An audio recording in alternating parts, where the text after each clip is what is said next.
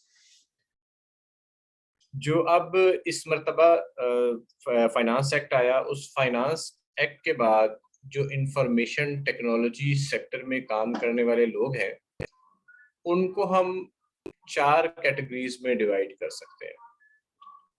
एक वो लोग हैं जो स्टार्टअप की डेफिनेशन में फॉल करते हैं. दूसरे वो लोग हैं जो आईटी और आईटी इनेबल्ड सर्विसेज की एक्सपोर्ट में काम कर रहे हैं और पाकिस्तान सॉफ्टवेयर एक्सपोर्ट बोर्ड के साथ रजिस्टर्ड भी है. तीसरे वो लोग एक्सपोर्ट में काम कर रहे हैं लेकिन समहाउ पीसेप के साथ या पाकिस्तान सॉफ्टवेयर एक्सपोर्ट बोर्ड के साथ रजिस्टर्ड नहीं है.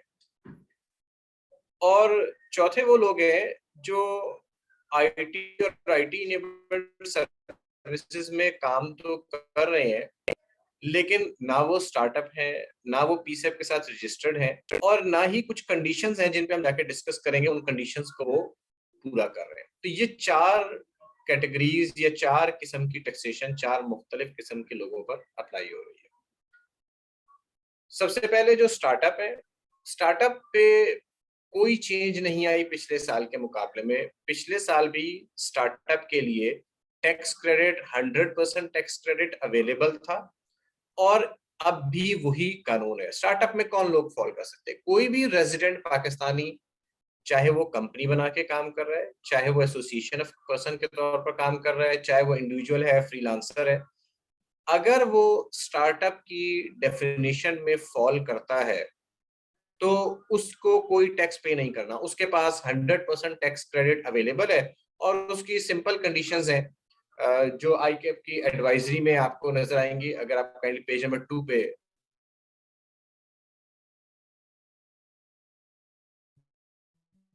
चले जाए, तमाम लोग जिन्होंने जुलाई 1 2012 के बाद काम शुरू किया और जो टेक्नोलॉजी ड्रिवन प्रोडक्ट्स में काम कर रहे हैं, पाकिस्तान सॉफ्टवेयर एक्सपोर्ट बोर्ड के साथ रजिस्टर्ड हैं और जिनका टर्नओवर 100 मिलियन से कम है लास्ट 5 इयर्स में, हर साल किसी भी साल में उनका टर्नओवर 100 मिलियन से ज्यादा नहीं हो। तो ये डेफिनेशन है स्टार्टअप की। जिस डेफिनेशन में फॉल कर गया उसके पास 100% टैक्स क्रेडिट अवेलेबल है और उसको कोई टैक्स पे नहीं करना, लेकिन शर्तें हैं 100% टैक्स क्रेडिट की जो इसी स्लाइड के पॉइंट नंबर 2 पर है।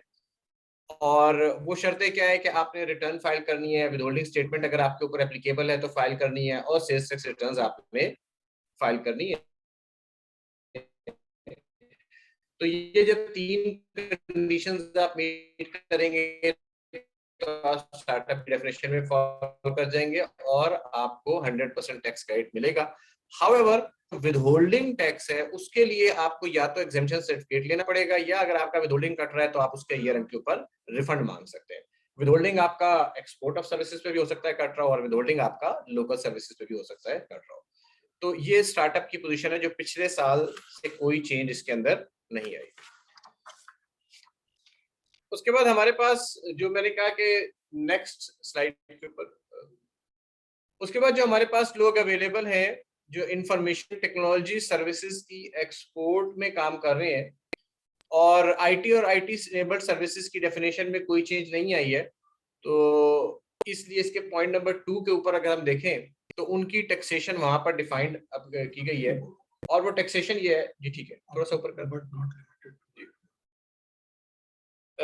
जो इसमें टैक्सेशन में 0.25% की टैक्सेशन आ गई है और पहले 100% टैक्स क्रेडिट अवेलेबल होता था, लेकिन प्रॉब्लम ये था कि एग्जेम्पशन सर्टिफिकेट नहीं मिल रहा था, 1% टैक्स कट जाता था और टैक्स एक्सपोजर जो है वो खामखमी बढ़ रहा था टैक्स डिपार्टमेंट के साथ लोगों का।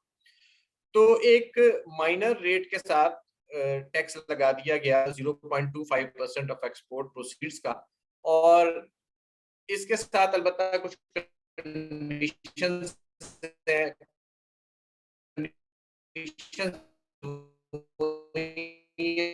जो पहले मौजूद थी फेडरल से, और आपको फॉरेन टैक्स क्रेडिट जो है ना वो अलाउ नहीं है। एक चीज यहाँ पर मैं आइडेंटिफाई करता चलूं कि आईटी इनेबल्ड सर्विसेज की जो डेफिनेशन है वो प्रिंसिपली तो वही है, लेकिन उसमें एक लफ्ज ऐड किया गया है और वो है बट नॉट लिमिटेड टू। और इस वर्ड को ऐड करने का मकसद ये था कि कुछ केसेस में ये देखा गया कि जो डेफिनेशन है उसको नैरो मीनिंग के साथ एफबीआर के लोग इंटरप्रेट कर रहे थे, तो इस पे पीसेब ने और पाशा ने कोशिश की और एफर्ट की ताकि इस डेफिनेशन के मीनिंग को फर्दर एक्सपेंड किया जा सके। तो बट नॉट लिमिटेड टू के वर्ड के साथ ये डेफिनेशन फर्दर एक्सपेंड हो। तो हमने 2 डिस्कस कर लिया। एक हमने कहा कि स्टार्टअप है, स्टार्टअप के लिए 100% टैक्स क्रेडिट रिजीम है और जो लोग पीसेब के साथ रजिस्टर्ड और export of IT and IT enabled services में काम कर रहे हैं उनके लिए 0.25% टैक्स उनका जब उनकी प्रोसीड्स आएंगी बैंक 0.25% टैक्स काटेगा and that is final tax regime. उनको मजीद तीसरा, जो लोग पीसेब के साथ रजिस्टर्ड नहीं हैं उनके लिए 1% का टैक्स है और ये लोग आईटी सर्विसेज वाले भी हो सकते हैं और विदाउट आईटी सर्विसेज वाले भी हो सकते हैं। कंडीशंस वही है, रिटर्न फाइल करना, विदहोल्डिंग स्टेटमेंट फाइल करना, सेल्स टैक्स रिटर्न फाइल करना, और उनको भी फॉरेन टैक्स क्रेडिट अवेलेबल नहीं है। और जो इसके अंदर एक चीज मुझसे बार बार पूछी जाती है कि ये विदहोल्डिंग स्टेटमेंट फाइल करना किसके लिए जरूरी है, तो ये ध्यान में रखें कि विदहोल्डिंग स्टेटमेंट फाइल करना हर उस शख्स के लिए जरूरी है जो कि विदहोल्डिंग एजेंट है। कुछ मैंने आगे फ्रीक्वेंटली आस्क्ड क्वेश्चंस भी इसके अंदर हमने पीसेब ने इसके अंदर इनकॉर्पोरेट किए हैं, उनके अंदर मैं मजीद इसको डिटेल से डिस्कस करता हूँ। उसके बाद जो नेक्स्ट है वो ये है कि अगर आप स्टार्टअप भी नहीं है, आपने पीसेट के साथ रजिस्ट्रेशन भी नहीं करवाई, और अगर आप IT and IT enabled services दे तो रहे हैं या कोई और सर्विसेज दे रहे हैं, लेकिन आप वो कंडीशंस मीट नहीं कर रहे, आप रिटर्न फाइल नहीं कर रहे, या विदहोल्डिंग स्टेटमेंट फाइल नहीं कर रहे, या आप सेसेक्स रिटर्न्स फाइल नहीं कर रहे, तो कंडीशंस पूरी ना करने की सूरत में आप नॉर्मल टैक्स रिजीम में फॉल कर जाते हैं। नॉर्मल टैक्स रिजीम का मतलब ये है कि अब आपकी जो नेट प्रॉफिट्स हैं, जो नेट टैक्सेबल इनकम है, उसके ऊपर आपको टैक्स देना पड़ेगा, और उसके लिए थोड़े से कॉम्प्लिकेटेड फार्मूलाज हैं जो इस टेबल में आपको नजर आ रहे हैं कि अगर आप स्मॉल कंपनी है, अदर देन स्मॉल कंपनी है, इंडिविजुअल है जो 100 मिलियन से ज्यादा टर्नओवर वाले हैं, और ऐसे इंडिविजुअल जो 100 मिलियन से कम टर्नओवर वाले हैं। तो स्मॉल कंपनी की जो टैक्स लायबिलिटी है, it is higher of 20% of taxable income, और 17% ऑफ अकाउंटिंग इनकम, और 1.25% ऑफ टर्नओवर, और minimum tax paid under section 153।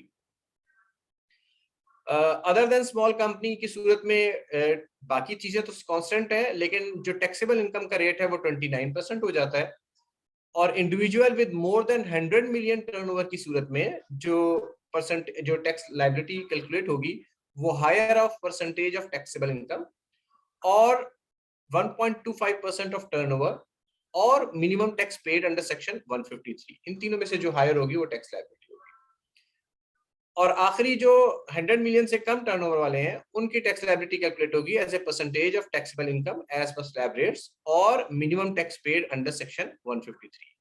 तो ये चार लोगों के लिए ये नॉर्मल टैक्स रिजीम में चले जाएंगे, और इनको फिर नॉर्मल टैक्स रिजीम के मुताबिक टैक्स देना पड़ेगा अगर कंडीशंस मीट ना करें। हाउएवर कंडीशंस इतनी डिफिकल्ट नहीं है, तो मोस्ट प्रोबेबली ये जो आखिरी वाली टैक्सेशन है, जो कम्प्लेक्स टैक्सेशन है, ये आप लोगों के लिए अराइज नहीं होंगी, लेकिन ये जरूरी है कि यार कंप्लायंस की छोटी छोटी सी रिक्वायरमेंट्स हैं, आप लोगों को मीट करें। जी नेक्स्ट पे।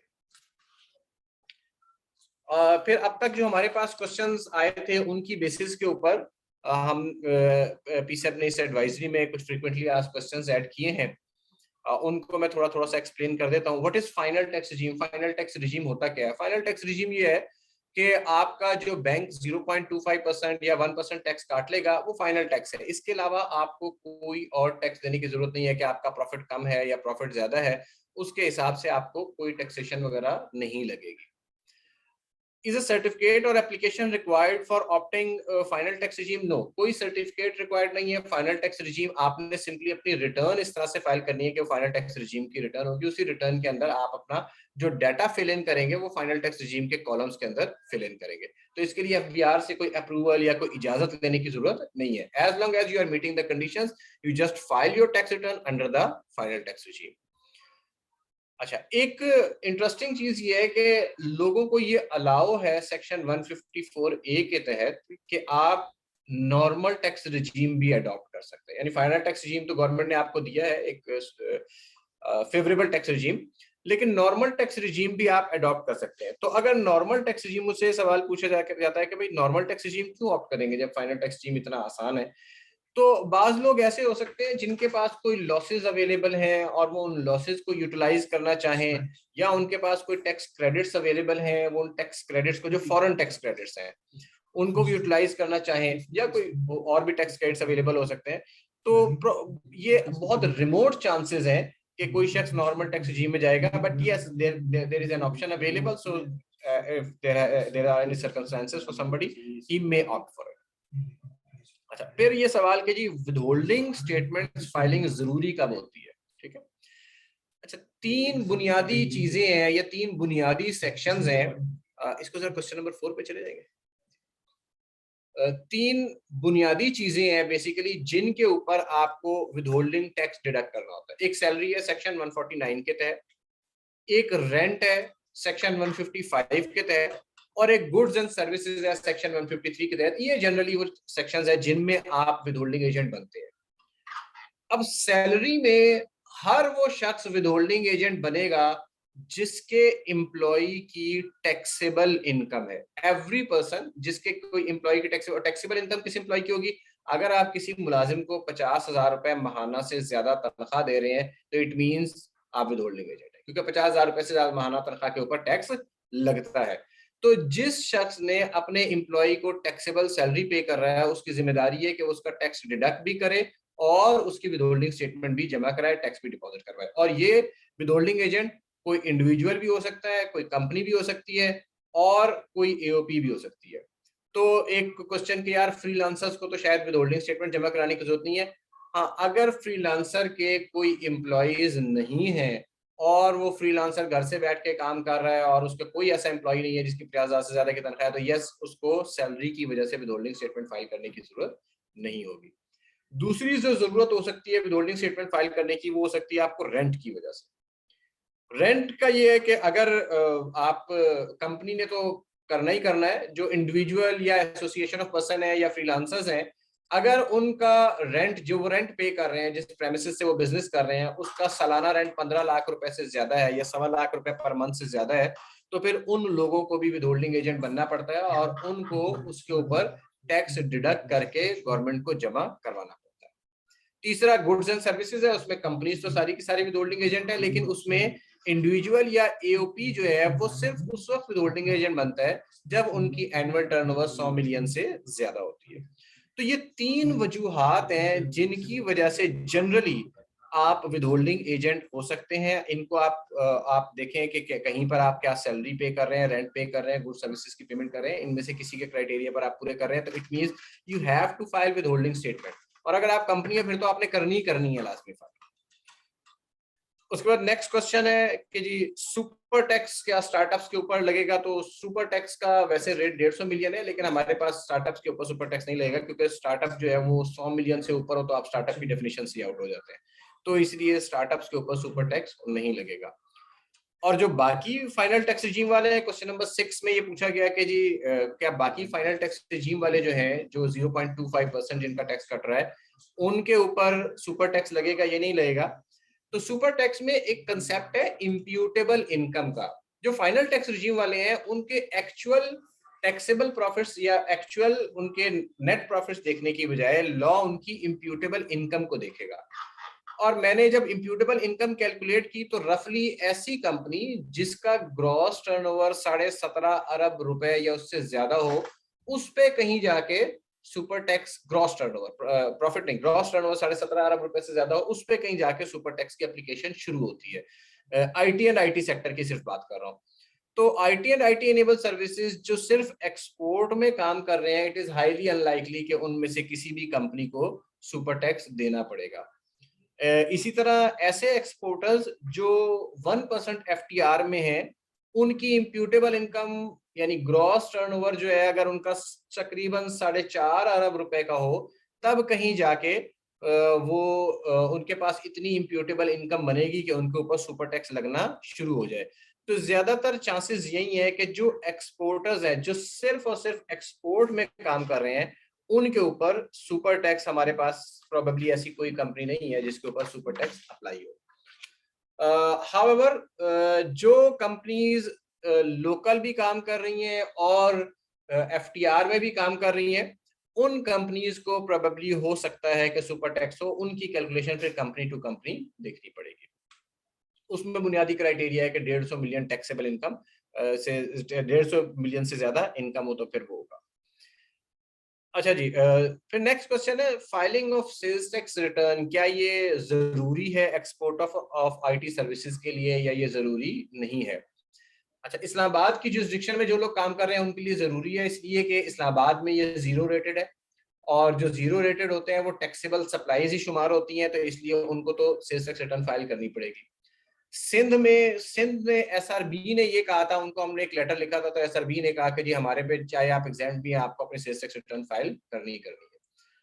तो अगर पंजाब से, केपीके से और बलूचिस्तान से पूछे तो शायद वहां से भी यही जवाब आए। तो इसलिए ये एडवाइजेबल है, क्योंकि इसकी वजह से स्टेक्स बहुत हाई हैं आपके ना। आपके अगर आपने ये कंडीशन पूरी ना की तो पता लगा कि आपका जनाब वो फाइनल टैक्स रिजीम से भी आप आउट हो गए या टैक्स क्रेडिट में है तो वहां से आप आउट हो गए। तो एडवाइजेबल यही है कि आप अपने जो सेल्स टैक्स की रिटर्न्स हैं उसे भी फाइल करें। यानी आप तीनों कंडीशंस अगर अप्लाई होती हैं, एनुअल टैक्स रिटर्न तो हर एक ने फाइल करनी है, वो तो मैंडेटरी है। विदहोल्डिंग स्टेटमेंट अगर आप विदहोल्डिंग एजेंट हैं तो आपने फाइल करनी है, और सेल्स टैक्स रिटर्न एडवाइजेबल है कि आप लोग फाइल करें। फ्रीलांसर स्पेसिफिक, क्या फ्रीलांसर की कोई टैक्सेशन है या फ्रीलांसर के ऊपर क्या टैक्सेस अप्लाई होते हैं?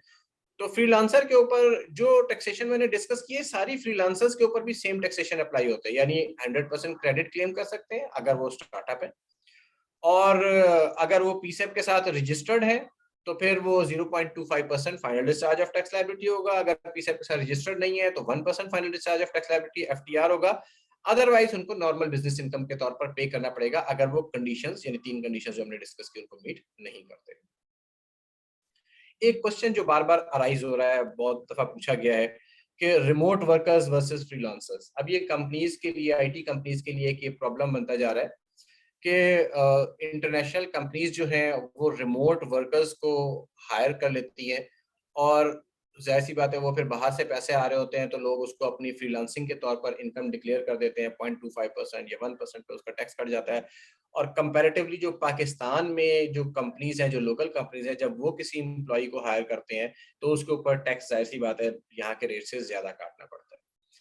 तो it is becoming a challenge for the IT sector के ये इस किस्म के जो लोग हैं, रिमोट वर्कर्स हैं, इनके मुकाबले में हमारी cost of doing business increase हो रही है। तो इसका क्या हल निकाला जाए, और इसके ऊपर फिलहाल तो गवर्नमेंट ने लॉ में कोई इसका हल इस तरह से नहीं दिया। उसकी वजह ये है कि अगर रिमोट वर्कर्स के लिए कोई अलग से टैक्सेशन लाई जाती है तो ज्यादा चांसेस ये थे कि हमारा पूरा फ्रीलांसर का जो सेक्टर है वो हिट हो जाएगा उससे। तो फ्रीलांसर्स को हम हिट नहीं कर सकते।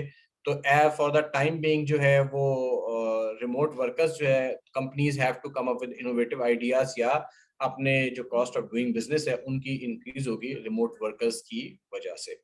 So yes, it is a problem for the local companies, but without any particular solution.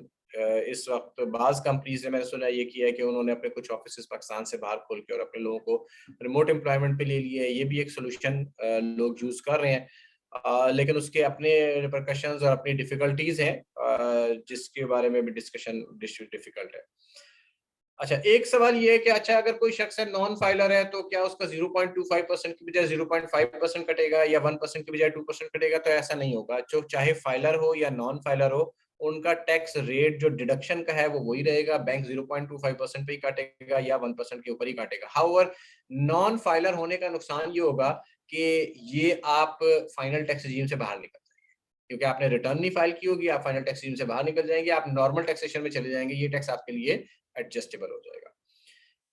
एक क्वेश्चन के भाई, फिर कोई अभी ऐसा रास्ता भी है कि मुझे कोई जीरो टैक्स हो जाए मेरी इंफॉर्मेशन टेक्नोलॉजी सर्विसेज के ऊपर? तो एक तो वही, अगर स्टार्टअप है तो फिर ठीक है, आपको कोई टैक्स नहीं देना पड़ेगा। दूसरा, स्पेशल टेक्नोलॉजी जोन एंटरप्राइजेज हैं कि स्पेशल टेक्नोलॉजी जोन में 10 ईयर्स की एग्जेम्पशन अवेलेबल है।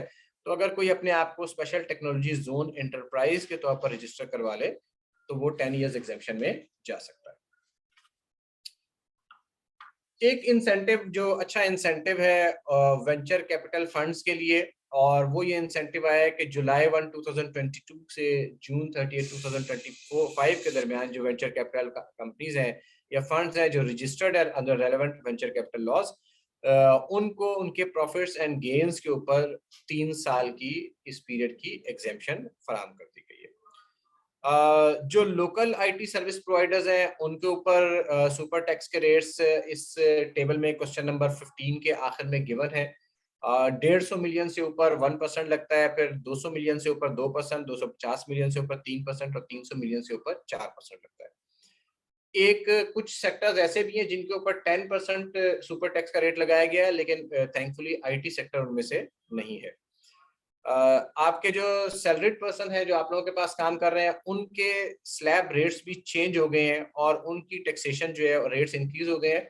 हाउएवर, मैंने एक वर्किंग की थी और उससे ये अंदाजा होता है कि तकरीबन 2 लाख रुपए, 2.25 लाख रुपए तक इनकम वाले लोग हैं, उनको इन स्लैब्स का या तो फायदा है या उनके लिए जो टैक्स है वो उतना ज्यादा नहीं बढ़ा।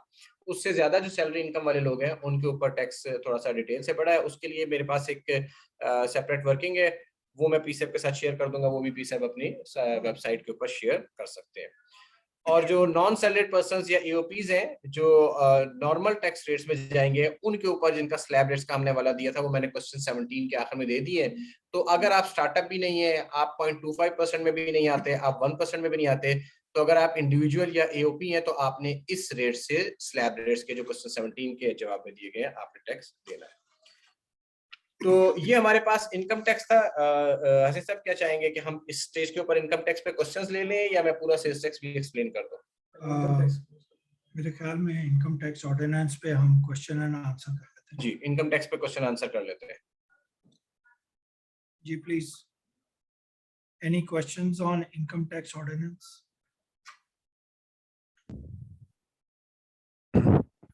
अस्सलाम वालेकुम।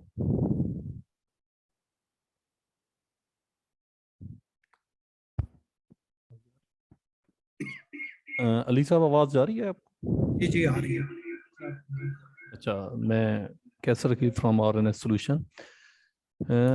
जो ऑलरेडी 1% डिडक्शन कर रहा है बैंक, उससे बचने के लिए क्या तरीकाकार है, या उसको 0.25 में कन्वर्ट करने का क्या प्रोसीजर है? कि हालांकि कंपनी जो है स्टार्टअप के जो क्राइटेरिया वहाँ पे मीट करती है।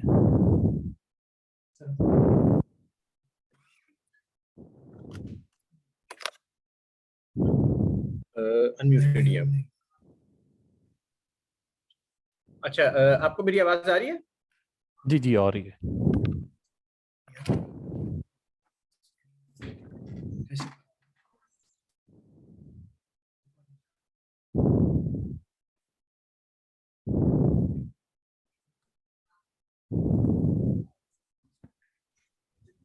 इधर से कर देगा ना तो ये। अच्छा जी, जो अगर आपकी स्टार्टअप कंपनी है और आप ये चाहते हैं कि आपका 1% टैक्स ना कटे, तो जैसे मैंने एक्सप्लेन किया था और एक हमारी शुरू की स्लाइड में भी ये बात गिवन है कि आप एग्जेम्पशन सर्टिफिकेट सीख कर सकते हैं FBR कमिश्नर से, जैसे कि पिछले साल था। तो स्टार्टअप वाले जो हैं उनके लिए प्रोसेस अब भी वही है कि उन्होंने अगर 1% से बचना है, यानी उनको 1% टैक्स नहीं कटवाना, तो फिर उनको एग्जेम्पशन सर्टिफिकेट सीख करना पड़ेगा कमिश्नर इनलैंड रेवेन्यू से। अस्सलाम वालेकुम अली साहब। ठीक होगा, ठीक है सर। हेलो जी, अली अब्बास साहब आवाज आ रही है? जी, आवाज आ रही है जी। सर मेरा क्वेश्चन ये था कि हमारा ऑलरेडी 0.25% कट रहा है। मैंने PSCB का सर्टिफिकेट दिया, बैंक ने रिड्यूस रेट पे कर दिया। अगर मैंने उससे भी अवॉइड करना चाह रहा हूँ तो मैं फिर एग्जम्पशन अप्लाई कर दूँ सेक्शन 154A के अगेंस्ट, जैसे मैंने लास्ट ईयर अप्लाई की थी, तो मेरा डिडक्शन बंद हो जाएगी। देखिए, अगर आप स्टार्टअप की डेफिनेशन में फॉल करते हैं तो फिर तो आप एग्जेम्पशन अप्लाई कर सकते हैं, या अगर आप स्पेशल टेक्नोलॉजी जोन एंटरप्राइज हैं तो फिर भी आप एग्जेम्पशन अप्लाई कर सकते हैं। अदरवाइज ये 0.25% आपको लगेगा। जी, हम स्टार्टअप में ही फॉल करते हैं।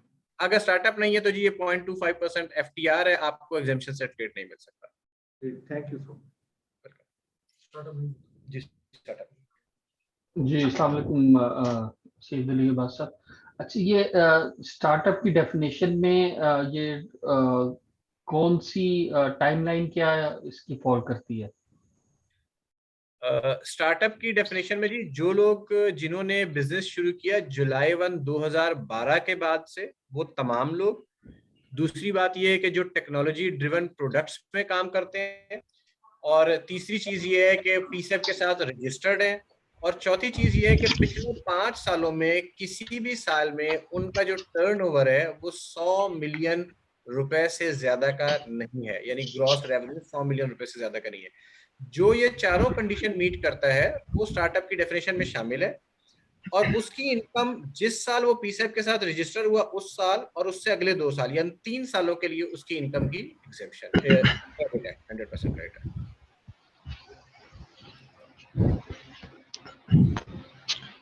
अस्सलाम वालेकुम सर। जी, वालेकुम सलाम। सर हम 100% IT एक्सपोर्टर हैं और स्टार्टअप की कंडीशंस को मीट कर रहे हैं। पिछले साल हमें FBR ने एग्जम्पशन सर्टिफिकेट 100% टैक्स क्रेडिट के अकॉर्डिंग हमें इशू किया था, तो इस साल 1 जुलाई से वो एक्सपायर हो गया है। तो अब हमारा FBR ने 0.25% डिडक्ट करना शुरू कर दिया, तो क्या हमें दोबारा एग्जम्पशन के लिए अप्लाई करना होगा और इशू करवाना होगा सर्टिफिकेट? जी सॉरी, एक दफा दोबारा कंफर्म कीजिएगा, आप स्टार्टअप की डेफिनेशन में शामिल है?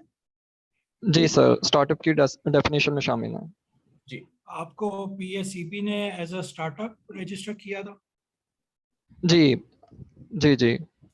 तो आपने रिड्यूस रेट पे रजिस्ट्रेशन फी दी थी, जी सर। क्योंकि स्टार्टअप की हम रिड्यूस रेट पे लेते हैं। जो बिजनेसेस कर रही हैं आईटी प्रोडक्ट्स एंड सॉल्यूशंस का काम, उनको हम स्टार्टअप में ले रहे होते हैं और उनसे हम रिड्यूस रेट लेते हैं। और अगर स्टार्टअप्स कोई अंडर सर्व्ड एरियाज में हैं तो उनको हम फ्री रजिस्ट्रेशन कर रहे हैं PSEB में। तो नंबर 1 PSEB रजिस्टर्ड होना चाहिए। नंबर 2, अगर FPR कहे तो PSEB को सर्टिफाई करना होता है कि हाँ ये स्टार्टअप हैं, और हर साल FPR हमसे PSEB से लिस्ट लेता है कि कौन से स्टार्टअप्स हैं जो आपके पास रजिस्टर हुए हैं। तो वो डाटा उनके पास एनुअली होता है। तो वो प्राइमरीली लास्ट 5 इयर्स देख रहे होते हैं कि पिछले 5 साल में जो कंपनीज रजिस्टर हुई हैं, ये 2012 का जो आ गया बीच में, ये एक्चुअली जब हमने 2017 में स्टार्टअप्स के लिए एग्जाम्पशन ली थी गवर्नमेंट से, तो उस वक्त 2012 था। तो इन्होंने FPR ने उसको अपडेट नहीं किया, वो 2012 ही चला आ रहा है अभी तक। तो प्राइमरीली लेकिन पिछले 5 साल कंसिडर हो रहे होते हैं। जी मैं थोड़ा सा इसको क्लैरिफाई कर, अगर आप PSEB के साथ रजिस्टर्ड हैं और आप वो चारों कंडीशंस मीट कर रहे हैं तो आप इस साल भी एग्जेम्पशन के लिए एलिजिबल हैं, सब्जेक्ट टू द कंडीशन कि 3 साल के लिए एग्जेम्पशन के लिए एलिजिबल होते हैं। आपकी गुफ्तगू के मुताबिक अभी आपका पिछला साल पहला साल था, तो इसका मतलब है जी आप सर। इस साल भी एग्जेम्पशन ले सकते हैं और अगले साल भी ले सकते हैं। लेकिन सर मसला ये है कि अभी इनकम टैक्स रिटर्न उन्होंने FBR ने अलाउ नहीं की फाइल करना, तो हमारे 1-2 महीने टैक्स रिडक्शन हो जाती है, तो इसको अवॉइड कैसे किया जा सकता है? 1-2 महीने टैक्स डिडक्शन क्यों हो रही है? क्योंकि वो कह रहे हैं कि आप कंडीशन मीट नहीं कर रहे। जी जी जी, क्योंकि हमने अभी तक income tax return for 2022 file नहीं की, क्योंकि उन्होंने फॉर्म अपलोड नहीं किया, अलाउ नहीं किया। तो जब तक वो अलाउ करेंगे हमारे 1-2 महीनों की टैक्स रिडक्शन हो चुकी होगी। नहीं, 2021 की रिटर्न दिखाए ना, क्योंकि ये तो देखें, ये तो 1 जुलाई के ऊपर तो ये पॉसिबल ही नहीं है ना कि आप 2022 की रिटर्न फाइल कर दें। आपके अकाउंट्स बनेंगे, फाइनेंशियल स्टेटमेंट्स होंगी, ऑडिट होगा, उसके बाद लोग रिटर्न फाइल करेंगे। तो एक्चुअली ये जो रिटर्न फाइलिंग की रिक्वायरमेंट है, ये बेसिकली लेटेस्ट रिटर्न है, यानी जो पिछली रिटर्न है 2021 की रिटर्न अगर आपकी फाइल्ड है तो you should be eligible for the issuance of exemption certificate. Sir होना तो ऐसे ही चाहिए, लेकिन FPR डिमांड 2022 की करता है, जो लेटेस्ट फिस्कल ईयर गुजर चुका होता है उसकी इनकम टैक्स रिटर्न डिमांड करता है। वो गलत कर रहे हैं जी उनके। आप उसके जो है ना हायर अप्स के साथ आप उसको टेकअप कर लें, आप हमें केस भेज दें, हम FBR के साथ ठीक। उसको PSEB जो है FBR को इसके हवाले से लेटर लिख देगा अगर इस तरह के मसाइल आपको आ रहे हैं तो। क्योंकि सर मैंने 154 की एप्लीकेशन दी हुई है, लेकिन अभी तक उन्होंने कोई उसका रिप्लाई नहीं किया। जब तक वो इनकम टैक्स रिटर्न का फॉर्म अलाउ नहीं करते और हम उसे फाइल नहीं कर देते, उस वक्त तक वो रिप्लाई भी नहीं करेंगे। ये इनकरेक्ट है जी उनका तरीकाकार, और आप उसको जो है ना उनके साथ टेकअप करें कि ये लेटेस्ट जो फाइल रिटर्न है उसके देखनी ठीक। चाहिए। ठीक है सर, आप स्पेसिफाई करें कि startup you are registered with PSEB as a startup, तो वो उन्हें स्पेसिफाई करें कि आपको स्टार्टअप के अंडर कंसीडर करें। ठीक सर, थैंक यू। अस्सलाम वालेकुम सर। मेरा क्वेश्चन ये है कि आप स्टार्टअप की सारी कंडीशंस मीट कर रहे हैं, और how do you actually handle advance income tax that you're paying on your internet services and that you're paying in your electricity bills? Can we actually apply for a refund when we are filing our tax return? जी इसके भी 2 तरीके हैं जी। एक तो आप exemption certificate ले सकते हैं, आप उसका भी एग्जेम्पशन सर्टिफिकेट अप्लाई कर सकते हैं कि आपको एग्जेम्पशन सर्टिफिकेट दिया जाए, फिर वो आप अपने इंटरनेट सर्विस प्रोवाइडर को और इलेक्ट्रिसिटी बिल वालों को दे ताकि आपका उसके ऊपर एडवांस टैक्स ना आए। दूसरा तरीकाकार वही है जो आपने बताया कि आप अपनी एनुअल टैक्स रिटर्न में उसे एज ए रिफंड क्लेम कर सकते हैं। और अगर उसको एग्जाम्पशन सर्टिफिकेट लेना हो तो कैसे लिया जा सकता है वो? एग्जेम्पशन सर्टिफिकेट के लिए ऑनलाइन एप्लीकेशन फाइल करनी होती है। जब आप अपने ऑनलाइन पोर्टल पे जाएंगे तो ऑनलाइन पोर्टल के ऊपर मुख्तलिफ सेक्शंस के हवाले से एग्जेम्पशन एप्लीकेशन फाइल की जा सकती है। तो जो रेलेवेंट सेक्शन है इलेक्ट्रिसिटी बिल्स का 235 है और टेलीफोन्स का मेरा ख्याल है 236 सी है शायद, नहीं सॉरी 236 है। तो इन दोनों सेक्शंस के आप एग्जेम्पशन सर्टिफिकेट्स अप्लाई कर दें तो आपको उसके ऊपर फिर आप एग्जेम्पशन लेंगे, फिर आपका ये टैक्स एडवांस टैक्स आपको पे करने की जरूरत नहीं होगी। इसमें एक और थोड़ा सा इशू है कि जिस बिल्डिंग को वहां पे मेन मीटर आगे सब मीटर्स लगे हुए हैं और वहां पे दूसरे और ऑफिसेज हैं जिनका आईटी से कोई ताल्लुक नहीं है, तो इस सूरत में इसको कैसे हैंडल किया जा सकता है? देखिए, अगर ये प्रैक्टिकल डिफिकल्टी है तो जाहिर सी बात है शायद आपको एग्जीबिशन सर्टिफिकेट ना मिले अगर वो मीटर वगैरह आपके नाम पर नहीं है, तो फिर इस सूरत में तो आपके लिए रिफंड क्लेम करना भी मुश्किल हो जाएगा ना। तो ये तो आपकी एक तरह से समझे कि रिस्पॉन्सिबिलिटी है कि आप ये इंश्योर करें कि जिन बिल्स के ऊपर आप रिफंड लेना चाहते हैं या जिन बिल्स के ऊपर आप एग्जेम्पशन लेना चाहते हैं वो आपके एंटिटी के नाम पर हो।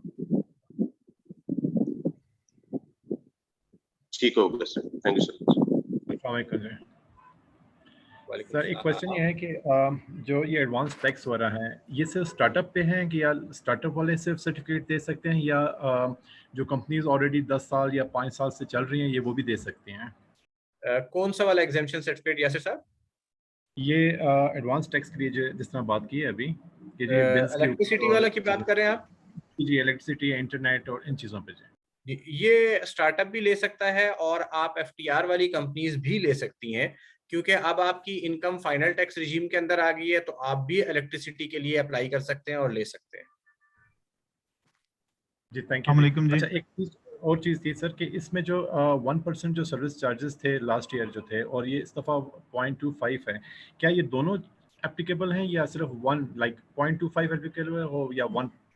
जी, अगर आप पीसेब रजिस्टर्ड हैं तो 0.25 एप्लीकेबल है और अगर आप पीसेब रजिस्टर्ड नहीं है तो 1% एप्लीकेबल है, यानी दोनों में से कोई एक लगेगा। Right, thank you so much. अस्सलाम वालेकुम जी। आपको अपने बैंक को प्रोवाइड कर देना चाहिए अपना पीएसईबी रजिस्ट्रेशन सर्टिफिकेट। अगर आप अपने बैंक से शेयर कर लें अपनी पीएसईबी रजिस्ट्रेशन सर्टिफिकेट और उन्हें कह दें कि आप रजिस्टर्ड हैं पीएसईबी से, ताकि वो 0.25 ही आपकी डिडक्शन करें। Sir, I have a question. You mentioned something about being startup with the PSAP.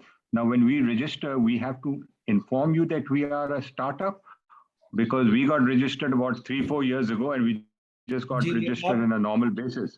आप जब रजिस्टर करते हैं पीएसईबी के साथ तो हमने आपको ऑप्शंस दिए हुए हैं, तो you have to specify that you are a startup और आप बेसिकली जो रजिस्ट्रेशन फी पे करते हैं वो आप स्टार्टअप की रजिस्ट्रेशन फी पे करेंगे। तो उससे the day you register with PSEB as a startup तो वो साल और उससे अगले 2 साल आपको ये टैक्स हॉलीडे बेसिकली अवेलेबल होती है both export and domestic business में बेस्ड ऑन दैट। तो अगर आपने कोई चीज़ स्पेसिफाई नहीं की थी and you just made a regular registration तो उसमें आप फॉल नहीं कर रहे हैं। अच्छा, अस्सलाम वालेकुम जी। इसमें मैं थोड़ी सी एक चीज़ ऐड कर दूं दुरानी साहब, जो पीसेप के साथ रजिस्ट्रेशन एज ए स्टार्टअप है उसमें आप जो एफबीआर है, एफबीआर ने जब ये कानून लेके आए हैं स्टार्टअप के लिए तो उन्होंने पीसेप रजिस्ट्रेशन का जिक्र किया है कि पीसेप रजिस्ट्रेशन है और उसके अंदर पीसेप की तरफ से एक तरह की सर्टिफिकेशन है कि ये स्टार्टअप एंटिटीज है। सो अगर आप बाकी सारे क्राइटेरिया मीट करते हैं, ठीक है, अभी भी आपकी यानी इनकम 100 मिलियन से कम है और आपके 2012 के बाद स्टार्ट हुए हैं, टेक्नोलॉजी ड्रिवन प्रोडक्ट्स में है, सो और तो now still you have an opportunity कि आप अपने आप को स्टार्टअप के अंदर क्लासिफाई करवा सकें। Thank you so much. अस्सलाम वालेकुम जी। एक क्वेश्चन है मेरा, आतिफ बात कर रहा हूँ जी। जी आतिफ साहब, शरीफुद्दीन खिलजी हियर। जी शुक्रिया जी, आपने माशाल्लाह बड़ी अच्छी इन्फॉर्मेशन आप शेयर कर रहे हैं। क्वेश्चन मेरा ये था कि हम सॉफ्टवेयर एक्सपोर्ट ही करते हैं। 2 क्वेश्चंस हैं, एक मेरा हसनी साहब से क्वेश्चन है और एक आपसे क्वेश्चन है। कंफ्यूजन है कोड्स के अंदर, एक कोड है 9182 और एक है 9184। हम बेसिकली जो सॉफ्टवेयर सर्विसेज एक्सपोर्ट करते हैं, ठीक है, we have a client, foreign client whom we work with for और उनको सर्विसेज देते हैं। तो क्या हमें अभी बैंक ने हमारे साथ एक मसला बना लिया, पहले हम 9184 कोड यूज करते थे, वो कहते हैं नहीं आपका कोड 9182 बनता है। तो एक तो ये मेरा क्वेश्चन काइंडली आंसर कर दें कि what is the right code for us, ताकि हमारी रिपोर्टिंग कंसिस्टेंट रहे। दूसरा मेरा टैक्सेशन के हवाले से सवाल है कि जो हम लाहौर में रजिस्टर्ड हैं, तो जो पंजाब रेवेन्यू अथॉरिटी है, क्या हमें उसके अंदर भी रजिस्टर हो के उसमें भी स्टेटमेंट्स को फाइल करना है टू गेट द एग्जेम्पशन, और वो जो 0.25% है, क्योंकि उसमें एक तो विद होल्डिंग टैक्स है, एक सेल्स टैक्स है। अभी सेल्स टैक्स फेडरल है या ये प्रोविंशियल जो पीएसटी के नाम से होता है वो वाला है? तो काइंडली ये दो क्वेश्चन काइंडली क्लैरिफाई करें। तो पहला सवाल मैं जवाब दे देता हूँ। जी 9184 नॉर्मली इस्तेमाल होता है if you are exporting software as a product, और उस सॉफ्टवेयर प्रोडक्ट में आपकी लाइसेंसिंग एक्सेट्रा उसमें आ रहा है रेवेन्यू।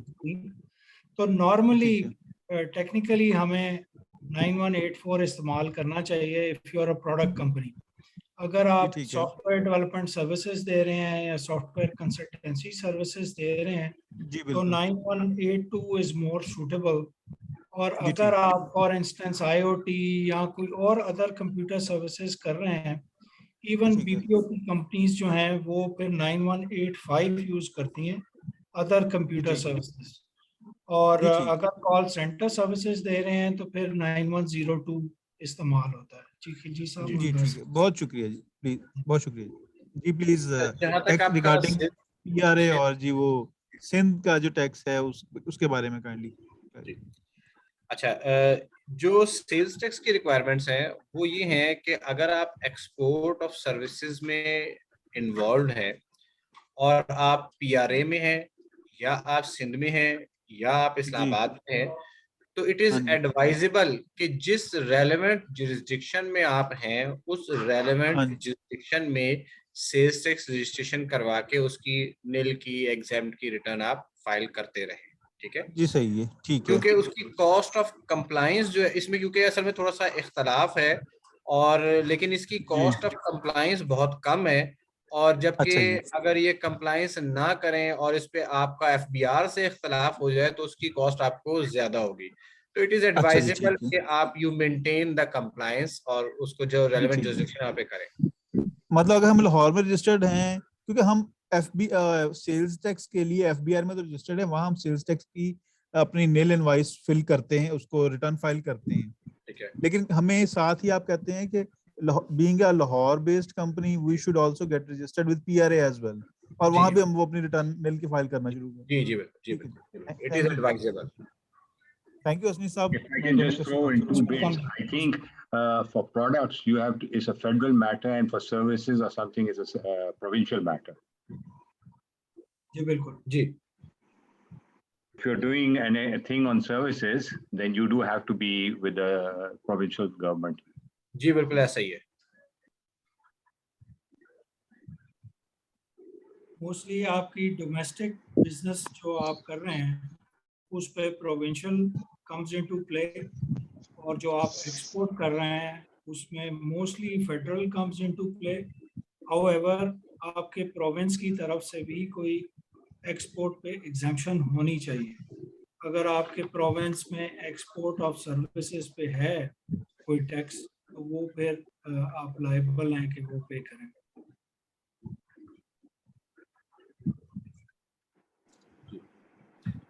जी नेक्स्ट क्वेश्चन ले लें हम। कुछ लोगों ने हैंड रेज किए हुए हैं, अगर काइंडली आप उनको। नईम अंजुम साहब ने हैंड रेज किया हुआ है। नईम साहब अगर आप अनम्यूट करें तो we can hear your question. साहब पूछ चुके हैं।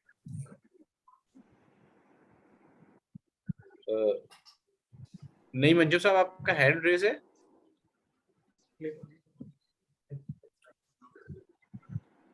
चले, आमिर इलियास साहब मेरे ख्याल है कुछ पूछना चाह रहे हैं। जी आमिर इलियास साहब। अस्सलाम वालेकुम सर। काफ़ी ज़्यादा जो क्वेश्चन रेज हो रहे हैं उससे जो अब छोटी मोटी क्यूरीज हैं वो वैसे तो एड्रेस हो रही हैं, मुझे अपना एक ऑर्गेनाइजेशन के हवाले से एक स्पेसिफिक क्वेश्चन था। बेसिकली हमारे पास जो PSEB रजिस्ट्रेशन सर्टिफिकेट है, हम लोग 2012 से आई थिंक ऑनवर्ड रजिस्टर्ड है। तो बिजनेस बाद में हमारा मतलब इंडिविजुअल स्टार्ट हुआ था, बाद में 2 पार्टनरशिप AOP हम लोग बन गए 2016 में। तो जो हमारा नया NTN है वो तो हमारा 2016 बेस्ड है। तो क्या ये हम लोग जो स्टार्टअप की डेफिनेशन है मतलब उसके लिए हम क्वालिफाई कर सकते हैं? बाकी 4 चीज़ें जो मैंने चेक की हैं, मुझे लगता है कि हम लोग उसमें स्टार्टअप में क्वालिफाई कर सकते हैं। मुझे कंफ्यूजन ये थी कि PSEB रजिस्ट्रेशन हमारी 2012 से है, तो और NTN जो हमारा नया है वो 16 में रजिस्टर्ड हुआ है। तो इसके बारे में थोड़ा सा गाइड कीजिए। जो नया NTN है उसके ऊपर आप PSEB के साथ स्टार्टअप का ले लें सर्टिफिकेट और उसके ऊपर आप फिर रजिस्ट्रेशन करवा लें, एग्जाम्पशन उसके ऊपर 100% क्रेडिट आप अप्लाई कर लें।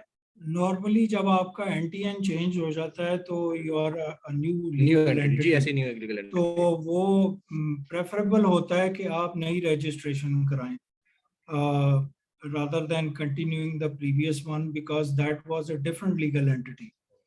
तो 2016 वाली जो आपकी एंटरप्राइज है वो अगर आपने किया है उसी NTN पे रजिस्टर, तो फिर आप क्वालिफाई कर सकते हैं if you are doing IT products and solutions. जी ठीक है सर, मैं इसके ऊपर वर्किंग करके फिर PSEB से पहले क्लैरिफाई करके तो फिर मैं इसको कर लेता हूँ इसको। Thank you so much. Most welcome. Provincial पे आ जाएं। क्वेश्चंस है अस्सलाम वालेकुम सर। वालेकुम सलाम।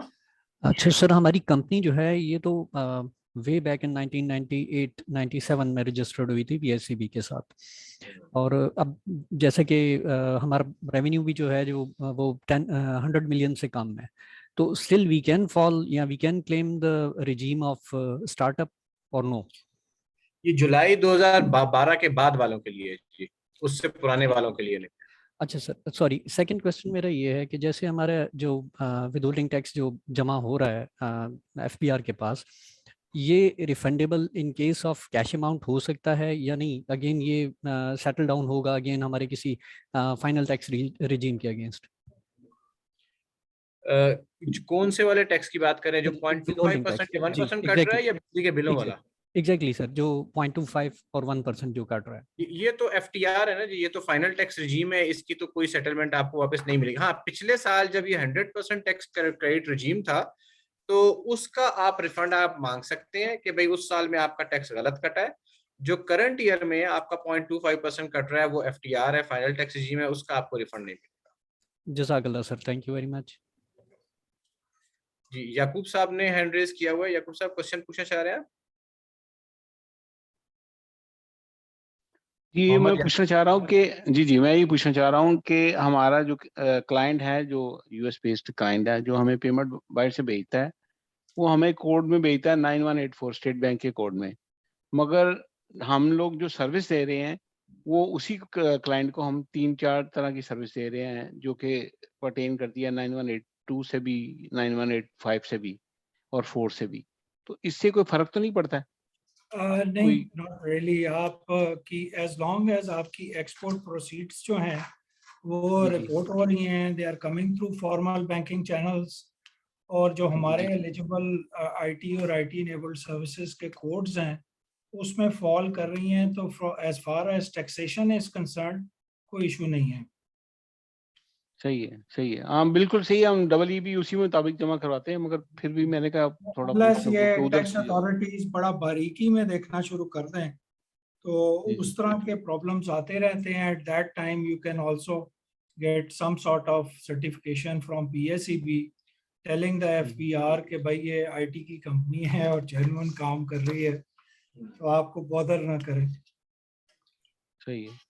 दूसरा मेरा एक क्वेश्चन था कि हमारा जो टोटल रेवेन्यू है लोकल और एक्सपोर्ट को मिला के वो अराउंड कोई 12 बिलियन के करीब आता है टेंटेटिव, तो क्या उस पे हमें सुपर टैक्स अप्लाई होगा या नहीं होगा? नहीं, सुपर टैक्स तो शुरू ही 150 मिलियन प्रॉफिट से होता है। हाँ, वो अगर FTR अलग होती तो फिर शायद ना होता, क्योंकि आपने ये लिखा हुआ है 17 बिलियन 17.5 पे जी, लेकिन वो भी कम से कम भी जो है ना, यानी आपकी मिलाकर भी इनकम 150 मिलियन तक तो पहुंचती हो ना, यानी इम्प्यूटेबल और नॉर्मल इनकम। आप 12 मिलियन कह रहे हैं तो 12 million is way to low. जो नहीं 12 बिलियन कह रहा हूँ, 12 बिलियन कह रहा हूँ मैं, बिलियन बिलियन कह रहे हैं, सॉरी। अगर 12 बिलियन वाले हैं तो फिर तो आप, और ये 12 बिलियन आप नेट इनकम की बात कर रहे हैं या ग्रॉस की बात कर रहे हैं? नहीं मैं ग्रॉस की बात कर रहा हूँ। ग्रॉस 12 बिलियन है सर। फिर मैं आपकी रेवेन्यू की बात कर रहा हूँ ना, जो इनकम है मेरी। जी बिल्कुल ठीक है सर। फिर आपकी वर्किंग देखनी पड़ेगी कि आपकी वर्किंग में लोकल इनकम कितनी है और एक्सपोर्ट वाली कितनी है। एक्सपोर्ट वाले की इम्प्यूटेबल और लोकल वाले की नॉर्मल इनकम मिला के अगर 150 मिलियन क्रॉस करेगी तो फिर आपके ऊपर सुपर टैक्स अप्लाई होगा। अच्छा, दोनों को सम अप करना पड़ेगा जी। और अगर नॉर्मल अगर मेरी लोकल इनकम जो है वो मिनिमम में आती है तो देन उस पे क्या आएगा? अगर वो नॉर्मल में नहीं आती है तो फिर भी ऐड होगा? क्या मुराद है आपकी? 1.113 के अंदर फॉल कर रही है? जी ऐसे ही 113। इसका मतलब है आपके या तो ये लॉसेस होंगे ना आपके, ये ब्रॉड फॉरवर्ड लॉसेस है या करंट ईयर के? करंट ईयर के हैं। करंट ईयर के। अच्छा देखिए, अगर करंट ईयर के लॉसेस हैं तो इसका मतलब है आपकी लोकल करंट ईयर की इनकम तो है ही कोई नहीं। ठीक है, बिल्कुल ऐसे ही, बिल्कुल ऐसे। अगर लोकल करंट ईयर की कोई इनकम नहीं है तो इसका मतलब है अब सिर्फ आपकी एफटीआर इनकम रह गई, और एफटीआर में इम्प्यूटेबल में 17.5 अरब रुपए। अच्छा, इसके अंदर ये क्वेश्चन रेज होता है कि मिनिमम तो मुझे फिर भी देना पड़ता है ना उसका 3%। तो जब मैं मिनिमम देता हूँ गवर्नमेंट को तो वो भी एक लाइबिलिटी है, तो क्या ऐसा नहीं होगा कि लाइबिलिटी पे ही आएगा, टोटल सम अप होकर लाइबिलिटी ऐड होगी जो भी सुपर टैक्स अप्लाई होगा? ऐसा नहीं है?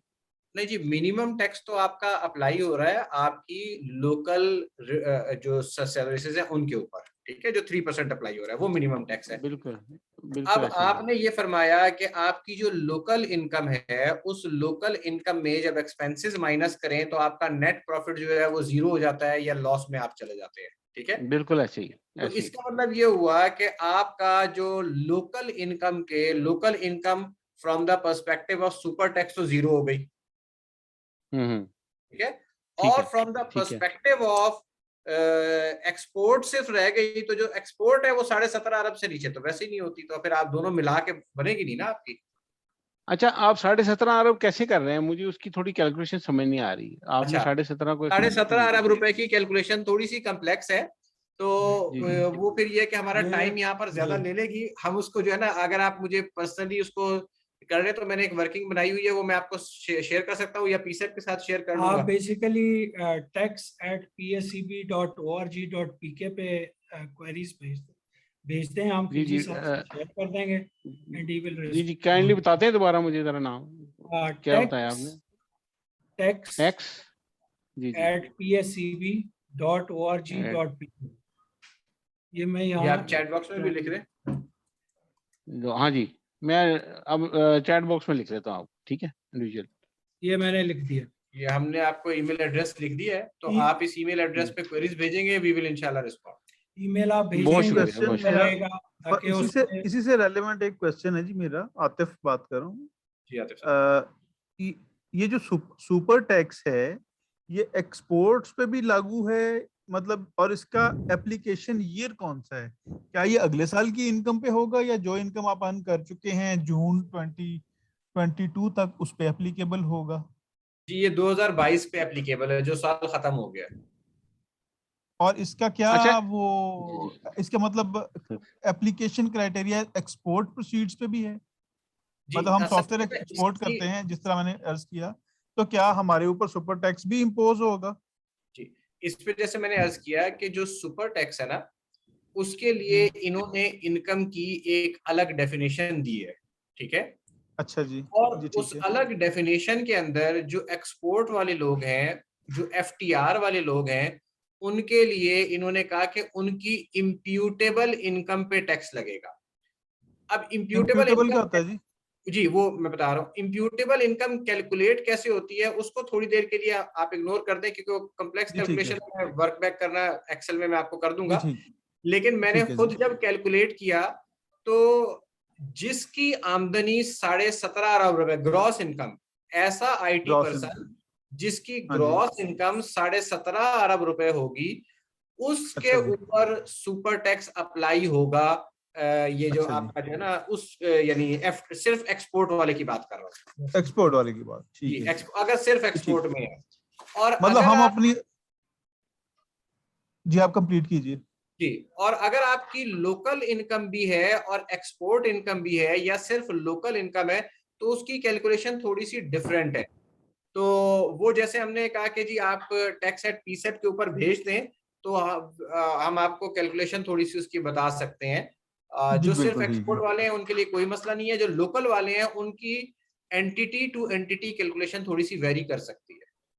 जी ठीक है, मतलब as a rule of thumb हम ये समझ सकते हैं एक्सपोर्ट ओरिएंटेड सर्विसेज में या प्रोडक्ट्स में कि अगर हमारी इनकम 17.5 रुपए से कम है तो हमारे ऊपर सुपर टैक्स इम्पोज नहीं होगा और ये अप्लाई होगा ईयर 2022 पे जो 30 जून 2022 को खत्म हो गया। जी, मैं इसे इनकम के वर्ड की बजाय ग्रॉस रेवेन्यू या ग्रॉस टर्नओवर के वर्ड से रिप्लेस करना ठीक है। चाहूंगा। ये 17 अरब रुपए या 17.5 अरब रुपए, ये ग्रॉस टर्नओवर की बात होगी। अस्सलाम वालेकुम, मेरा सवाल है हसानी साहब से कि ऐसी कोई प्रैक्टिस है कि सिर्फ पीएससीबी की रजिस्ट्रेशन दिखाने पे बैंक ने वो FTR 0.2% कर दी हो? जी, एग्जेम्पशन सर्टिफिकेट की आप अपने बैंक के साथ पीएससीबी का रजिस्ट्रेशन सर्टिफिकेट शेयर कर लें और जब भी आपके रिन्यूअल्स होते हैं तो लेटेस्ट वाला उनसे शेयर कर लिया करें तो आप पे 0.25 अप्लाई होगा। अगर किसी बैंक को क्वेरी भी हुई तो वो हमसे पूछ सकते हैं, वी कैन सर्टिफाई कि आप पीएससीबी रजिस्टर्ड हो, लेकिन मोस्टली रजिस्ट्रेशन सर्टिफिकेट पे आपका काम हो जाना चाहिए। जी, और अभी बल्कि किसी ने जो है ना आइडेंटिफाई भी किया था इसी चैट के दौरान, गुफ्तगू के दौरान, कि उन्होंने ऑलरेडी उनका बैंक 0.25% डिडक्ट कर रहा है। अस्सलाम वालेकुम। ये इसी पीएससीबी रजिस्ट्रेशन से सर्टिफिकेट से रिलेटेड है कि मैंने ना बैंक को प्रोवाइड किया है, ठीक है, लेकिन उन्होंने फिर भी 1% डिडक्ट किया है इस पर जो हमारी फॉरेन इनकम आई है। फिर मैंने मजीद बैंक से डिस्कशन की तो फिर वो मुझे कह रहे हैं कि ये जो रूल अप्लाई हुआ है ये 15 जुलाई के बाद हुआ है, ठीक है, लेकिन ये 1 जुलाई है ना, लेकिन बैंक कह रहा है जी जी, लेकिन बैंक कह रहा है ये 15 जुलाई के बाद एप्लीकेबल हुआ है बैंक में। तो इससे रिलेटेड लॉ 1 जुलाई से एप्लीकेबल हो। आप उस बैंक के ऑफिशियल के किसी सीनियर से मिल रहे हैं, ये 1 जुलाई से इम्प्लीमेंट हो चुका है और FTR की वेबसाइट पे updated income tax ordinance available है। सही है, लेकिन अब उन्होंने वो डिडक्ट कर लिया हुआ है, क्या वो रिवर्स हो सकता है बैंक की तरफ से अगर हम मजीद उनके? जी, बैंक को रिवर्स करना चाहिए आपको। जब अगर गवर्नमेंट को जमा नहीं करवाया तो फिर तो आपको वो उसमें रिवर्सल कर सकते हैं, और अगर उन्होंने जमा करवा दिया है तो 2 चीजें हो सकती है, या तो आप रिफंड मांग ले या वो आपकी अगली पेमेंट्स के अगेंस्ट एडजस्ट कर लें। जी ठीक है, चले मैं मजीद फिर उनसे डिस्कस करता हूँ, ठीक है। और बाकी मेरा एक और क्वेश्चन है कि स्टार्टअप कैटेगरी में के आपने लिखा हुआ है सॉफ्टवेयर ड्रिवन प्रोडक्ट और सर्विसेज, लाइक हम प्रोवाइड करते हैं कि बाहर क्लाइंट है हमारे, हम उनको सर्विसेज प्रोवाइड करते हैं, तो हम उस कैटेगरी में आते हैं? ये बेसिकली प्रोडक्ट्स एंड सॉल्यूशंस को कवर कर रहा है। तो अगर आप प्रोडक्ट सॉल्यूशंस में फॉल नहीं कर रहे तो फिर आप स्टार्टअप अप्लाई नहीं होगा। सही, मतलब उनको जो आपने सर्विसेज का वर्ड भी लिखा हुआ है ना थर्ड में कि और प्रोडक्ट और सर्विसेज, लेकिन हम उनको एज अ सर्विसेज तो प्रोवाइड कर रहे हैं। अगर आपकी टेक्नोलॉजी ड्रिवन सर्विसेज है तो जी आप फॉल करेंगे, आप केस भेज के उसको कंफर्म कर सकते हैं, क्योंकि उसमें एक्चुअली वर्ड मैं थोड़ा सा क्लैरिफाई कर दूं कि वहां पर वर्ड सॉफ्टवेयर नहीं है, वहां वर्ड है टेक्नोलॉजी ड्रिवन प्रोडक्ट्स और सर्विसेज। तो जो टेक्नोलॉजी ड्रिवन प्रोडक्ट्स में काम कर रहे हैं उन लोगों के लिए भी और टेक्नोलॉजी ड्रिवन सर्विसेज वालों के लिए भी अवेलेबल है। जी ठीक है, थैंक यू। जी हम साहब सर। अस्सलाम वालेकुम। वालेकुम अस्सलाम। सर हमारी कंपनी है जिसका एक लोकल बैंक अकाउंट है और एक यूरोप में, ठीक है, और हमारे डायरेक्टर को हम यहीं से सैलरी देते हैं। अब उसी डायरेक्टर को फॉरेन बैंक से रेमिटेंस आ गई, मतलब ये कि उन्होंने उनको पेमेंट कर दी। अब अकॉर्डिंग टू द रूल्स वो उसमें से इन्हें जो विदहोल्डिंग टैक्स के ज़मरे में आता है कि नहीं आया, वो भी टैक्सेबल है? देखिए पेमेंट उनको हो चुकी है। ठीक है। अच्छा, अगर हम ये जो specific to specific business queries हैं, इनको हम आप इस ईमेल एड्रेस पर भेज देना, क्योंकि हमारे पास टाइम शॉर्ट है, तो हम चाहेंगे कि हम ऐसी क्वेरीज एड्रेस करें यहाँ पर जो पूरी इंडस्ट्री वाइड सब पे अप्लाई होती हो। ठीक है, तो आई अंडरस्टैंड योर क्वेरी, लेकिन जैसे हमने ईमेल एड्रेस दिया है tax@psep.org.pk, आप ये क्वेरी उस पर भेज दें, क्योंकि बाज़ औक़ात ये स्पेसिफिक क्वेरीज में कुछ ऐसी कॉन्फिडेंशियल चीजें भी होती हैं जो हो सकता है आप ना चाहें सब लोगों के साथ शेयर करना। Got it sir, thank you. Welcome sir. जी, तो मेरे ख्याल है इनकम टैक्स पे हमारे पास काफी क्वेश्चन आंसर हो गए हैं और शायद मजीद क्वेश्चंस नहीं है। तो एक लास्ट क्वेश्चन मैं करना चाहूंगा। सॉरी, आज मौका मिला तो चले सारे सवाल पूछ ही लें, क्योंकि प्रॉपर गाइडेंस मिलती नहीं ना, लोगों को आधी बातें पता होती हैं, आधी नहीं। अच्छा, हम जब अपना काम करवाते हैं किसी लोकल वेंडर से, जी, दो किस्म का काम हम करवा रहे होते हैं, या हम कंप्यूटर्स खरीद रहे होते हैं, या हम इलेक्ट्रिसिटी या एयर कंडीशनिंग का सामान खरीद रहे होते हैं, या हम फर्नीचर खरीद रहे होते हैं, इस तरह का काम करवा रहे होते हैं ना आमतौर पे। जी जी। तो इस केस में हमें उस बंदे का विदहोल्डिंग टैक्स भी काटना है और उसका हमें पीएसटी या पीआरए भी काटना है, जरा इस पे क्लैरिफिकेशन दीजिएगा जी। अच्छा, एक तो इनकम टैक्स विदहोल्डिंग काटने की उस वक्त जरूरत पड़ती है जब आप विदहोल्डिंग एजेंट है। ठीक है, तो जैसे मैंने प्राइवेट लिमिटेड कंपनी है ना जी, प्राइवेट लिमिटेड कंपनी है, तो फिर तो आपने काटना ही है, इनकम टैक्स तो आपने काटना ही है। ठीक है, काटा जी, बिल्कुल। अच्छा, उसके बाद अगर आप गुड्स खरीद रहे हैं तो गुड्स के ऊपर आप सेल्स टैक्स के विदहोल्डिंग एजेंट बनते हैं, जो गुड्स का लॉ है, सेल्स टैक्स एक्ट 1990। ठीक है, अच्छा, वो गुड्स में क्या चीजें शामिल है सर? गुड्स में हर चीज, गुड्स मतलब कंप्यूटर। अच्छा, उसमें एक चीज ये भी है कि उसमें एग्जाम्प्ट आइटम्स भी हो सकते हैं, मसलन पिछले साल तक मेरे ख्याल है कंप्यूटर्स वगैरह एग्जाम्प्ट थे, तो ये देख लीजिएगा कि उसके 6 शेड्यूल में वो एग्जाम्प्ट आइटम्स है, तो फिर टैक्स काटने की जरूरत नहीं है। वो आइटम टू आइटम आप अपने टैक्स एडवाइजर से पूछ सकते हैं कि यार इसके ऊपर सेल्स टैक्स विदहोल्डिंग बनती है या नहीं बनती है। जी बिल्कुल ठीक है। और as a general rule goods के ऊपर आपने सेल्स टैक्स विदहोल्ड करना है, गुड्स का सेल्स टैक्स एक्ट 1990 के मुताबिक, और अनलेस दे आर एग्जाम्प्ट। और सर्विसेज अगर आपने कोई ली है किसी बंदे से, तो फिर आपने उस पे सेल्स टैक्स विदहोल्ड करना है, पंजाब का, पीआरए का, या सिंध में है तो एसआरबी का, तो जो रेलेवेंट प्रोविंस है उसका विदहोल्डिंग टैक्स भी करना है, विदहोल्ड उसका सर्विसेज पे, और पीआरए भी करना है, दोनों करने। 2 टैक्सेस है, एक इनकम टैक्स विदहोल्ड करना है और एक सेल्स टैक्स विदहोल्ड करना है। और सेल्स टैक्स में भी फिर 2 किस्म के हैं, एक गुड्स का विदहोल्ड करना है अगर गुड खरीद रहे हैं, और एक सर्विसेज का विदहोल्ड कर रहा है अगर सर्विसेज खरीद रहे हैं। अच्छा जी, ठीक है, ठीक है, थैंक यू जी। मेरे ख्याल अदनान साहब का क्वेश्चन रह गया है। अदनान साहब जी, शुक्रिया जी, थैंक यू वेरी मच जी। मेरा सवाल जो है एक नए स्टार्टअप का है, तो इसलिए माजरत चाहूंगा कि आपके लिए बड़ा ये प्रिमिटिव सा सवाल होगा, मगर शायद इंडस्ट्री में वो स्टार्टअप्स जो नए नए रजिस्टर हुए, हमारी कंपनी जो है फरवरी 2022 के अंदर रजिस्टर हुई है एज ए स्टार्टअप, तो क्या ये बता दीजिए कि पीएसीबी को क्या चीज देनी पड़ेगी कि हमारी क्लासिफिकेशन जो है वो स्टार्टअप की हो सके? क्योंकि जो हसनी साहब देंगे जी, ये हसनी साहब आपने जब रजिस्टर किया है तो आपने स्टार्टअप की फी पे की थी कि रेगुलर फी पे की थी? रेगुलर फीस पे की थी, क्योंकि हम रजिस्ट्रेशन में आपको ऑप्शंस अवेलेबल है ना, और स्टार्टअप की फी कम है। नहीं जी, रेगुलर की थी, तो उसको अब कैसे हम रिक्लासिफाई करा सकते हैं अपने आप को स्टार्टअप के तौर पे? ठीक है, वो आप बेसिकली हमें लिखें और हमें बताएं कि आप कैसे क्वालिफाई कर रहे हैं फॉर स्टार्टअप। तो ये रजिस्ट्रेशन पे मैं आपको पीएसीबी पे भेज दूंगा। एग्जैक्टली, आप वहाँ भिजवा दें, तो हम उसको एग्जामिन कर लेंगे और विल लेट यू नो। क्योंकि हमने एफपीआर के हवाले से ना हमें मेंटेन करना होता है कि कौन से स्टार्टअप्स हैं। तो नहीं, बिल्कुल मैं आपके क्राइटेरिया के मुताबिक उनको भेज दूंगा जी, फिर आप उसको चेक कर लीजिएगा अगर हो सके। वो आप की कमी के बायस मैं अगले सवाल पे आता हूं जी, कि नई कंपनी के लिए ये अगर आप बता दें कि बैंक को क्या डॉक्यूमेंट देने हैं और एफबीआर से कैसे एग्जेम्पशन सर्टिफिकेट लेना है, ताकि जितनी स्टार्टअप कैटेगरी की चीजें आपने बताई हैं कि 123 या 235 या 236 की एग्जेम्पशन लेनी हो, तो एक नई कंपनी बैंक के पास जाके क्या करे, अपना सर्टिफिकेट दिखाए।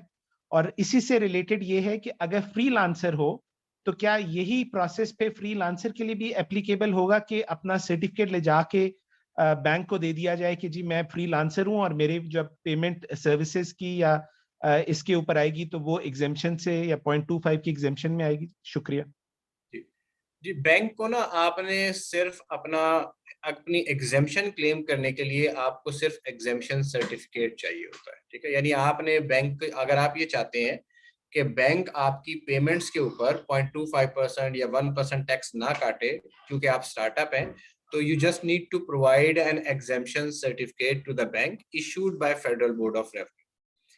फेडरल बोर्ड ऑफ रेवेन्यू को क्या चाहिए? फेडरल बोर्ड ऑफ रेवेन्यू ने आपकी कंडीशंस देख रही है कि आप वो 4 कंडीशंस मीट करते हैं, यानी 2012 के बाद आपकी एंटिटी फॉर्म हुई है, आपने रिटर्न फाइल की हुई है, आपने विदहोल्डिंग स्टेटमेंट फाइल की हुई है, आप पीसेप के साथ रजिस्टर्ड है, आप sales tax returns properly file कर रहे हैं, आपका टर्नओवर 100 मिलियन से कम है, तो आप ये कंडीशंस मीट कर रहे हैं, तो फिर एफबीआर आपको एक एग्जेम्पशन सर्टिफिकेट इशू करेगा under section 159 read with section 154A।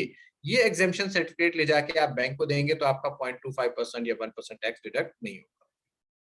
और यही चीज फ्रीलांसर के लिए भी एप्लीकेबल होगी? फ्रीलांसर के लिए बिल्कुल यही चीज एप्लीकेबल है कि पहले एफबीआर से एग्जेम्पशन सर्टिफिकेट लें और वो फिर बैंक में जमा करें। जी, वो बैंक में जमा करवाएं। और आखिरी चीज ये माजरत चाहता हूँ, आपका टाइम मैं ले रहा हूँ, आप एफबीआर को पीएसईबी रजिस्ट्रेशन सर्टिफिकेट की भी कॉपी दीजिए। ठीक है, मैं समझ। आखिरी चीज जो फाइनेंशियल ईयर एंडिंग 30 जून 2022 है, यानी लास्ट ईयर में जो हमारा विदहोल्डिंग टैक्स कटा है या सेल्स टैक्स कटा है, तो अंडर स्टार्टअप कैटेगरी क्या उसकी रिफंड क्लेम की जा सकती है या ये 1 जुलाई से आगे के ऊपर ये लागू होगा, क्योंकि हमारी रजिस्ट्रेशन फरवरी 2022 की है? जी, आप क्लेम कर सकते हैं क्योंकि जिस साल आप पीसेप के पास रजिस्टर होते हैं एज ए स्टार्टअप, उस साल और उससे अगले 2 साल आप क्लेम कर सकते हैं। वैसे आपको मतलब ये कि अभी जो आपका टैक्स कट गया है उसका आप रिफंड मांग सकते हैं एफबीआर से। बहुत शुक्रिया, बहुत शुक्रिया। अवैस साहब कुछ क्वेश्चन पूछना चाह रहे हैं। Awais from GODIL। जी अवैस साहब। अस्सलाम वालेकुम, आपको आवाज आ रही है मेरी? हाँ जी, आवाज आ रही है अवैस साहब। सर मेरी सेशन तो बहुत ही जबरदस्त है माशाल्लाह से। आप दोनों का शुक्रिया कि आप लोगों ने बहुत अच्छा खासा वक्त दिया सिर्फ इनकम टैक्स से ही रिलेटेड सवालों में। सिर्फ पूछना सिर्फ मुझे ये है कि सारा जो मैकेनिज्म है, चाहे वो स्टार्टअप से रिलेटेड हो या नॉर्मल टैक्सेशन से रिलेटेड हो, सारी चीज़ें तो बिल्कुल ठीक है और वो समझ में भी आ रही है। पीसेप का जो रोल है with respect to exemption certificate, वो वन विंडो सोल्यूशन नजर नहीं आता। तो उसकी क्या वजह है? क्योंकि जब हम कॉल सेंटर्स के लिए अप्लाई करते हैं तो हमसे कहा जाता है कि पीसेप जो है वो आपका एक ड्राइवर होगा जिसपे आपको वन विंडो सोल्यूशन प्रोवाइड करते हैं। खुद अब्बास साहब फरमा रहे हैं कि हम जो है वो एक लिस्ट मेंटेन करते हैं जिसपे जो है वो एफबीआर से शेयर भी होती है। तो क्या वजह है कि हम पीसेप से जो है वो थ्रू पीसेप जो है वो एग्जेम्पशन सर्टिफिकेट ऑब्टेन नहीं कर सकते, बजाय इसके कि हर इंडिविजुअल कंपनी जो है वो पीसेप का रजिस्ट्रेशन सर्टिफिकेट ऑब्टेन करके एफबीआर में अप्लाई करता है? जी, असल में ये प्रोसेस इसी तरह से है कि एग्जेम्पशन सर्टिफिकेट इशू करने की पावर इनकम टैक्स लॉ के अंदर सिर्फ और सिर्फ एफबीआर के पास ही है और कोई एग्जेम्पशन सर्टिफिकेट इशू नहीं कर सकता। उसकी वजह ये है कि एग्जेम्पशन सर्टिफिकेट इशू करने के लिए उसकी टैक्स असेसमेंट और टैक्स रिलेटेड बहुत सारी प्रोविजंस को देखना पड़ता है। एंड ऑब्वियसली पीसेप की जो इन हाउस कैपेसिटी है वो टैक्स की बजाय वो सॉफ्टवेयर या इन चीजों के अंदर है। तो पीसेप जो है उसके पास ये रिस्पॉन्सिबिलिटी, यानी ये रिस्पॉन्सिबिलिटी सिर्फ एफबीआर रिस्पॉन्सिबिलिटी कह लें या ये इख्तियार कह लें, ये सिर्फ और सिर्फ हर सेक्टर के लिए उसके रेगुलेटर को नहीं दिया गया। ये इख्तियार हर सेक्टर के लिए, चाहे वो टेक्सटाइल का सेक्टर हो, चाहे ऑटोमोबाइल का सेक्टर हो, सब सेक्टर्स के एग्जेम्पशंस का इख्तियार एक तरह से आप कह सकते हैं वन विंडो सोल्यूशन एफबीआर के पास ही है। जो आप कॉल सेंटर्स का वन विंडो की बात कर रहे हैं, that is for PTA purposes, ताकि आपकी आईपी वाइट लिस्टिंग वगैरह हो सके, तो वो पीटीए के लिए वन विंडो एस्टेब्लिश की हुई है आपके लिए। टैक्सेशन में खिजी साहब जैसे बता रहे हैं वो सिर्फ एफबीआर के पास अथॉरिटी है। एग्जैक्टली सर, मेरा सवाल भी उसी से रिलेटेड था कि चूंकि जब हम करवाने जाते हैं पीसेप से कोई भी रिन्यूअल होती है हमारी कंपनी से, तो उससे रिलेटेड सारे डॉक्यूमेंट्स हमसे मांगे जाते हैं विद रिस्पेक्ट टू के आप अपना जो है वो इनकम टैक्स रिटर्न सबमिट करवाइए, along with the financial statement submit करवाइए। तो चीजें तो वही जारी होती हैं जो मोरलेस जो हम एफपीआर में सबमिट करते हैं। तो क्या वजह है कि पीसेप जो है वो क्या कहते हैं इस पे एक्शन लेते हुए और सारे सॉफ्टवेयर कंपनीज को जो है, चूंकि सारी चीजें तो उनके पास हैं, मतलब सारी चीजें अगर उनके पास है और अगर इख्तियार नहीं भी है तो वो सर जरूरत पड़ती है जब एफपीआर हमसे पूछेगी कि जी इसके बारे में आप सर्टिफाई करके दें, तो we'll have the necessary documents available that we are in a position to certify to FBR कि आप किस रजीम में फॉल कर रहे हैं और आप स्टार्टअप हैं एक्सेट्रा। तो वो हमारे अपने ड्यू डिलिजेंस के लिए वो हम चीज़ें आपसे लेते हैं, लेकिन उसका फिर हमें फ़ायदा होता है कि कोई भी गवर्नमेंट एजेंसी अगर उसको कोई क्वेरी है तो वो फिर हम रिस्पॉन्ड कर सकते हैं उनको टाइमली फैशन में। जी बिल्कुल ठीक है अब्बास साहब, लेकिन आपको भी पता है और क्या कहते हैं बहुत सारे जो रिलेटेड क्वेश्चंस जो मैं भी सुन भी रहा हूँ, एग्जामिनेशन सर्टिफिकेट मिलना इतना आसान नहीं होता सर, इसके लिए बड़े पापड़ बेलने पड़ते हैं। और मुझे जो जिस तरीके से खिलजी साहब हंस रहे हैं मुझे नजर भी आ रहा है कि वो बेसिकली मैं उस डिटेल में नहीं जाना चाहता, तो मैं इसीलिए जो पीसेप से रिक्वेस्ट करना चाहूंगा बीइंग अ मेंबर के काइंडली प्लीज जरा इसको जरा थोड़ा सा आसान कीजिए सॉफ्टवेयर कंपनीज वालों के लिए, क्योंकि हम जो है वो या ऑपरेशन को देख सकते हैं, अपने बिजनेस साइड को देख सकते हैं, या फिर एग्जामिनेशन अवेल करने के लिए इन सारी चीजों को देखना एक क्या कहते हैं बड़ा कम्बरसम हो जाता है। मतलब आप समझे एक अगर एग्जामिनेशन सर्टिफिकेट खुदा करके अगर आ भी जाता है ना सर, उससे रिलेटेड जो लेटर्स की बम्बार्डमेंट होती है उनको संभालना इससे ज्यादा मुश्किल होता है। तो हम खुद भी कोशिश करते हैं ना ही ले एग्जामिनेशन तो ज्यादा अच्छा है, कम से कम एटलीस्ट ये जो लेटर्स की बम्बार्डमेंट है वो ना हो एटलीस्ट।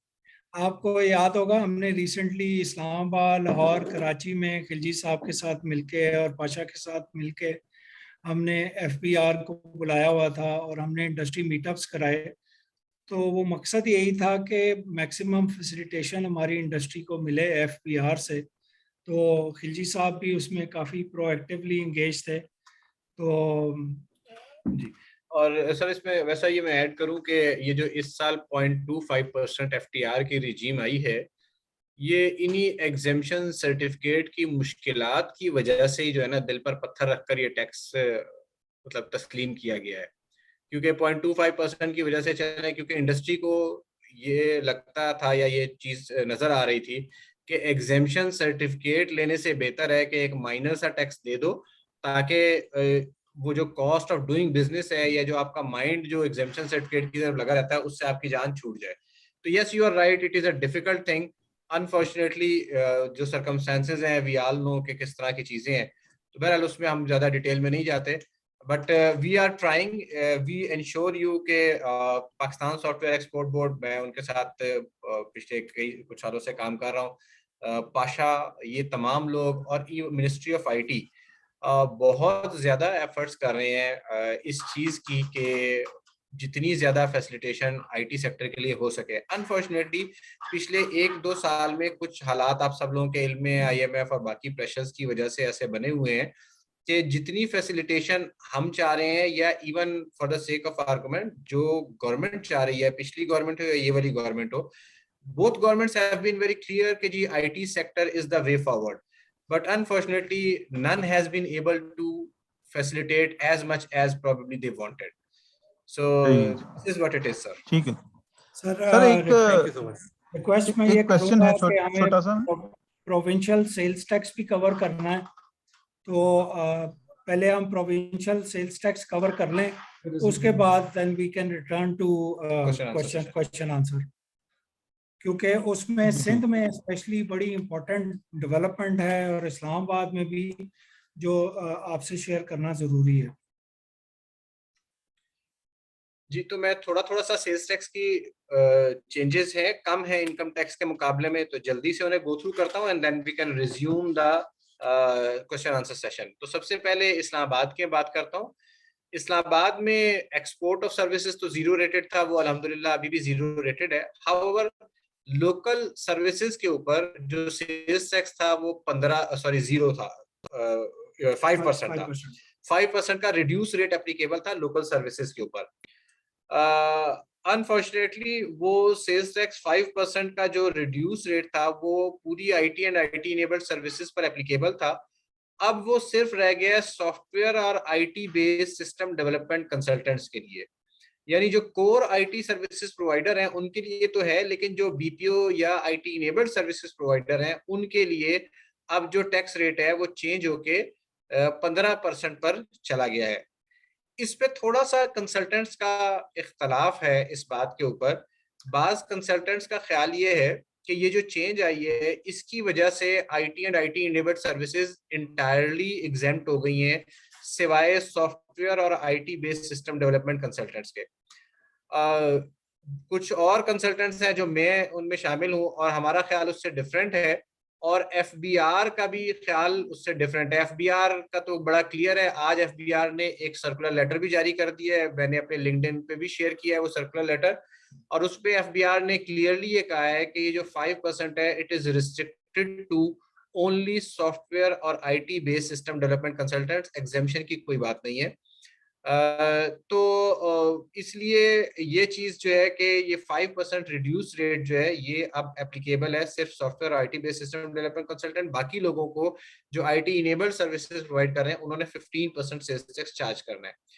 इसके अलावा जो आईटी सेक्टर में गुड्स यानी इंटेंजिबल गुड्स की अगर सप्लाई कर रहे हैं तो उनके ऊपर पहले भी 17% था, अब भी 17% है, और इनपुट टैक्स एडजस्टमेंट अलबत्ता अलाउड है। ये इस्लामाबाद की चेंजेस थी। उसके बाद हमारे पास प्रोविंशियल सेल्स टैक्स क्लॉज में पंजाब, केपीके और बलूचिस्तान में कोई चेंजेस ऐसी नहीं आई हैं जो बहुत ज्यादा डिफिकल्ट हो। हाउएवर सिंध के अंदर, सिंध में जो चेंज आई है वो बहुत इंपॉर्टेंट चेंज है कि सिंध में उन्होंने अब एक ऑप्शन दे दी है, और वो ऑप्शन ये है कि या तो आप 13% सेल्स टैक्स चार्ज करें या 3% सेल्स टैक्स चार्ज करें। ठीक है, 13% सेल्स टैक्स चार्ज करेंगे तो आप इनपुट टैक्स एडजस्ट कर सकते हैं और जिनको आप चार्ज कर रहे हैं वो लोग भी एडजस्ट कर सकते हैं, और अगर आप 3% सेल्स टैक्स चार्ज करेंगे तो ना आप इनपुट एडजस्ट कर सकते हैं ना जो दूसरे लोग हैं वो इनपुट टैक्स एडजस्ट कर सकते हैं। इस ऑप्शन को एक्सरसाइज करने के लिए इंपॉर्टेंट चीज जो बहुत इंपॉर्टेंट है कि अगर आप 3% की ऑप्शन पर जाना चाहते हैं तो जुलाई 31, 2022 आखिरी डेट है इस ऑप्शन को एक्सरसाइज करने के लिए। जुलाई 31, 2022 तक अगर आपने 3% की ऑप्शन एक्सरसाइज नहीं की तो फिर आप you are stuck with 13% rate. तो ये सिंध के लोगों के लिए इंपॉर्टेंट है जी। अच्छा, इसके अंदर एक थोड़ी सी एनॉमली थी, उस एनॉमली को immediately Pakistan software export board ने टेकअप किया और सिंध रेवेन्यू बोर्ड को एक लेटर लिखा कि ये जो डेट है जुलाई 31, 2022 की, ये सिर्फ वन टाइम डेट दी गई है, यानी आज अगर आपने जुलाई 31, 2022 तक के लिए इसको ऑप्ट नहीं किया तो हमेशा के लिए यू आर स्टक विद 13%। तो सिंध रेवेन्यू बोर्ड ने इस बात से एग्री किया और आज ही हमारे पास सिंध रेवेन्यू बोर्ड का लेटर आ गया है और उन्होंने एग्री किया है कि ये वन टाइम ऑप्शन है, तो इसमें दे आर कंसिडरिंग कि उस रूल को मॉडिफाई कर दिया जाए ताकि ये हर साल के लिए ये सेपरेट ऑप्शन एक्सरसाइज की जा सके। ठीक है, तो ये अभी प्रोसेस चल रहा है, लेकिन for the time being current year के लिए ये आप ज़हन में रखें कि आपने अगर जुलाई 31, 2022 तक अप्लाई नहीं किया तो फिर आप 13% सेल्स टैक्स ही चार्ज करेंगे, 3% सेल्स टैक्स चार्ज नहीं कर सकते। अच्छा, अब किन लोगों के लिए ये 3% बेनिफिशियल है और किन लोगों के लिए 13% बेनिफिशियल है, इस चीज को भी एड्रेस करना जरूरी है। देखिए, इसमें दो चीजें हैं, क्योंकि 13% के साथ ये लिंक है कि आप इनपुट टैक्स एडजस्ट कर सकते हैं। तो as a rule of thumb, अगर आपके पास इतना इनपुट टैक्स अवेलेबल है कि आप समझते हैं कि यार मुझे टैक्स कम देना पड़ेगा और आउटपुट टैक्स में ज्यादा एडजस्ट कर सकता हूं, तो फिर आपके लिए 13% फेवरेबल है, 10% से ज्यादा अगर आपके पास आउटपुट टैक्स के है तो। दूसरा ये है कि 3% के अंदर आपको ये भी देखना है कि आप जिस क्लाइंट को चार्ज करते हैं वो क्लाइंट के लिए 3% एक्सेप्टेबल है या नहीं है, क्योंकि बहुत सारे क्लाइंट्स ऐसे होते हैं जिनको आप 13% जब चार्ज करते हैं तो वो उसको एडजस्ट कर लेते हैं, उनकी कॉस्ट इंक्रीज नहीं होती, जबकि 3% आप चार्ज करेंगे तो उनकी कॉस्ट इंक्रीज हो जाएगी। तो हर एंटिटी को अपने सर्कमस्टेंसेस के अंदर विद इन नेक्स्ट 6 डेज ये फैसला करना है कि 13% या 3% कौन सा आपके लिए सुटेबल है। अपने टैक्स एडवाइजर को बिठाएं इमीडिएटली और ये फैसला करें ताकि आप ये ऑप्शन एक्सरसाइज कर सकें। सो ये option software IT based system development consultants के लिए भी है और कॉल सेंटर्स के लिए भी है। बाकी और कोई खास चेंज सेल्स टैक्स लॉज के अंदर बस नहीं है। इसमें मैं एक चीज ऐड कर दूं जी, क्योंकि सिंध रेवेन्यू बोर्ड के साथ हमारी कम्युनिकेशन तो चल रही है। However, to be on the safe side, अगर आप 3% वाले ऑप्शन के लिए ऑप्ट करना चाहते हैं तो please do apply bye 31st of July। अगर आप कंपनी हैं आईटी और सर्विसेज, आईटी और आईटी एनेबल्ड सर्विसेज आप कर रहे हैं तो कंपनी के लिए फॉर्म एस है, और अगर आप कॉल सेंटर हैं तो आपके लिए फॉर्म एल है सिंध रेवेन्यू बोर्ड का।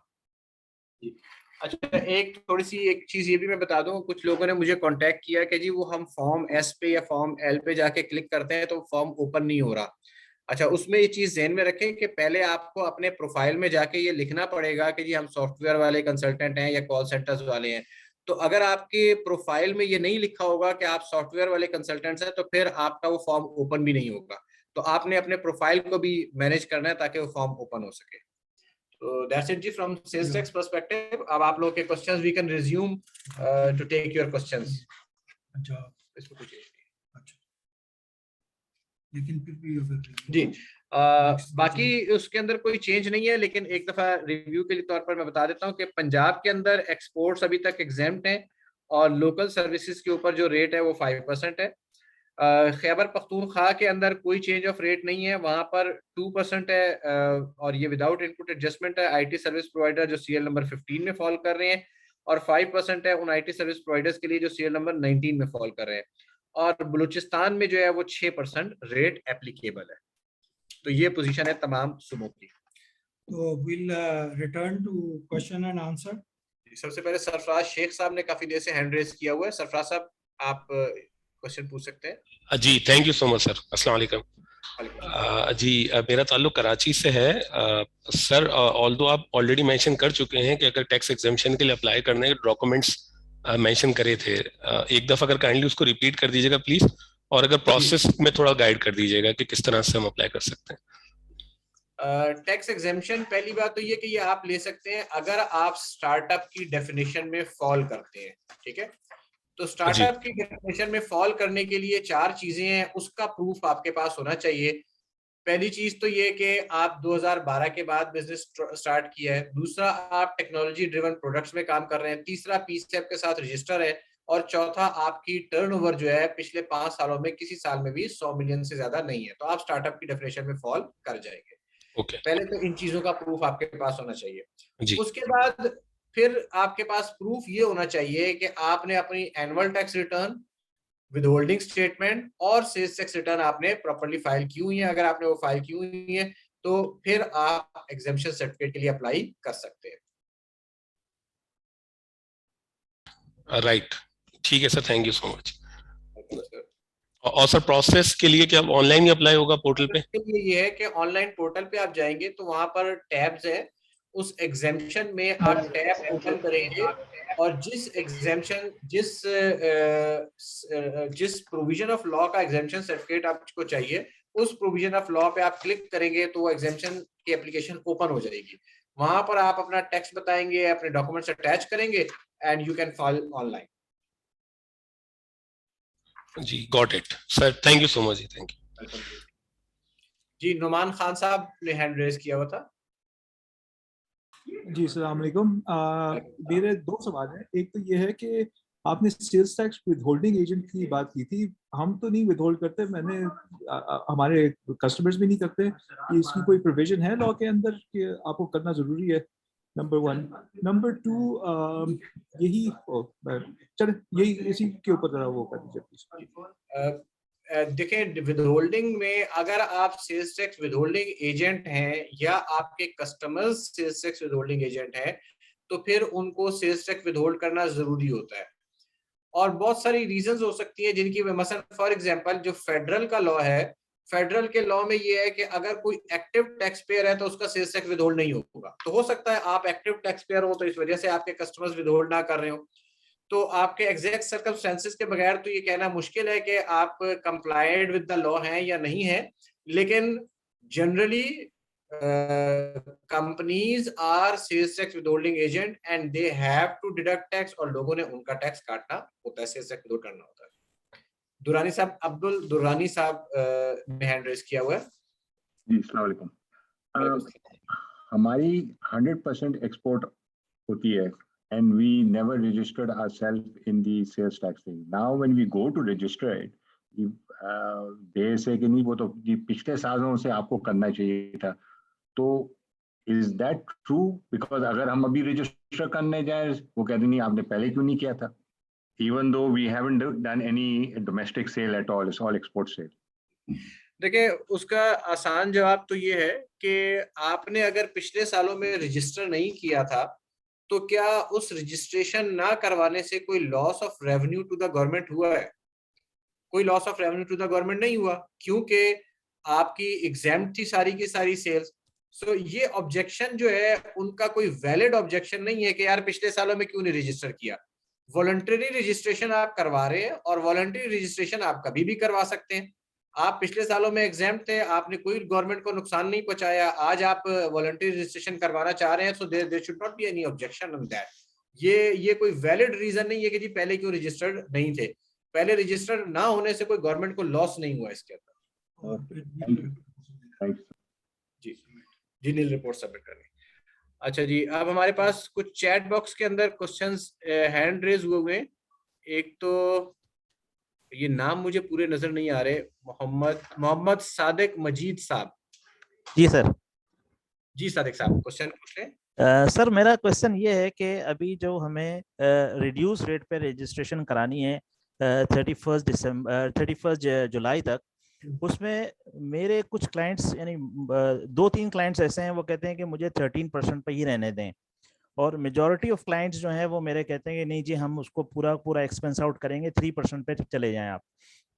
तो वो फॉर्म एस फिल आउट करने का मतलब ये है कि मैं सारे क्लाइंट्स को 3% पे बिल करूंगा, बिल्कुल ऐसे, और 13 पे मैं नहीं कर सकता। तो फिर मैं वैसे क्लाइंट्स को जो 13% डिमांड करें उसको कैसे मैं ट्रीट करूं? देखिए, अब इसमें लॉ ने तो आपको ये प्रोविजन एक ही जगह पर दी है, ठीक है। अच्छा, अब उसका यानी ऑल्टरनेट सोल्यूशन इस वक्त तो कोई अवेलेबल नहीं है, यानी लॉ में ये नहीं है कि आप किसी क्लाइंट के लिए कोई और ऑप्ट कर लें।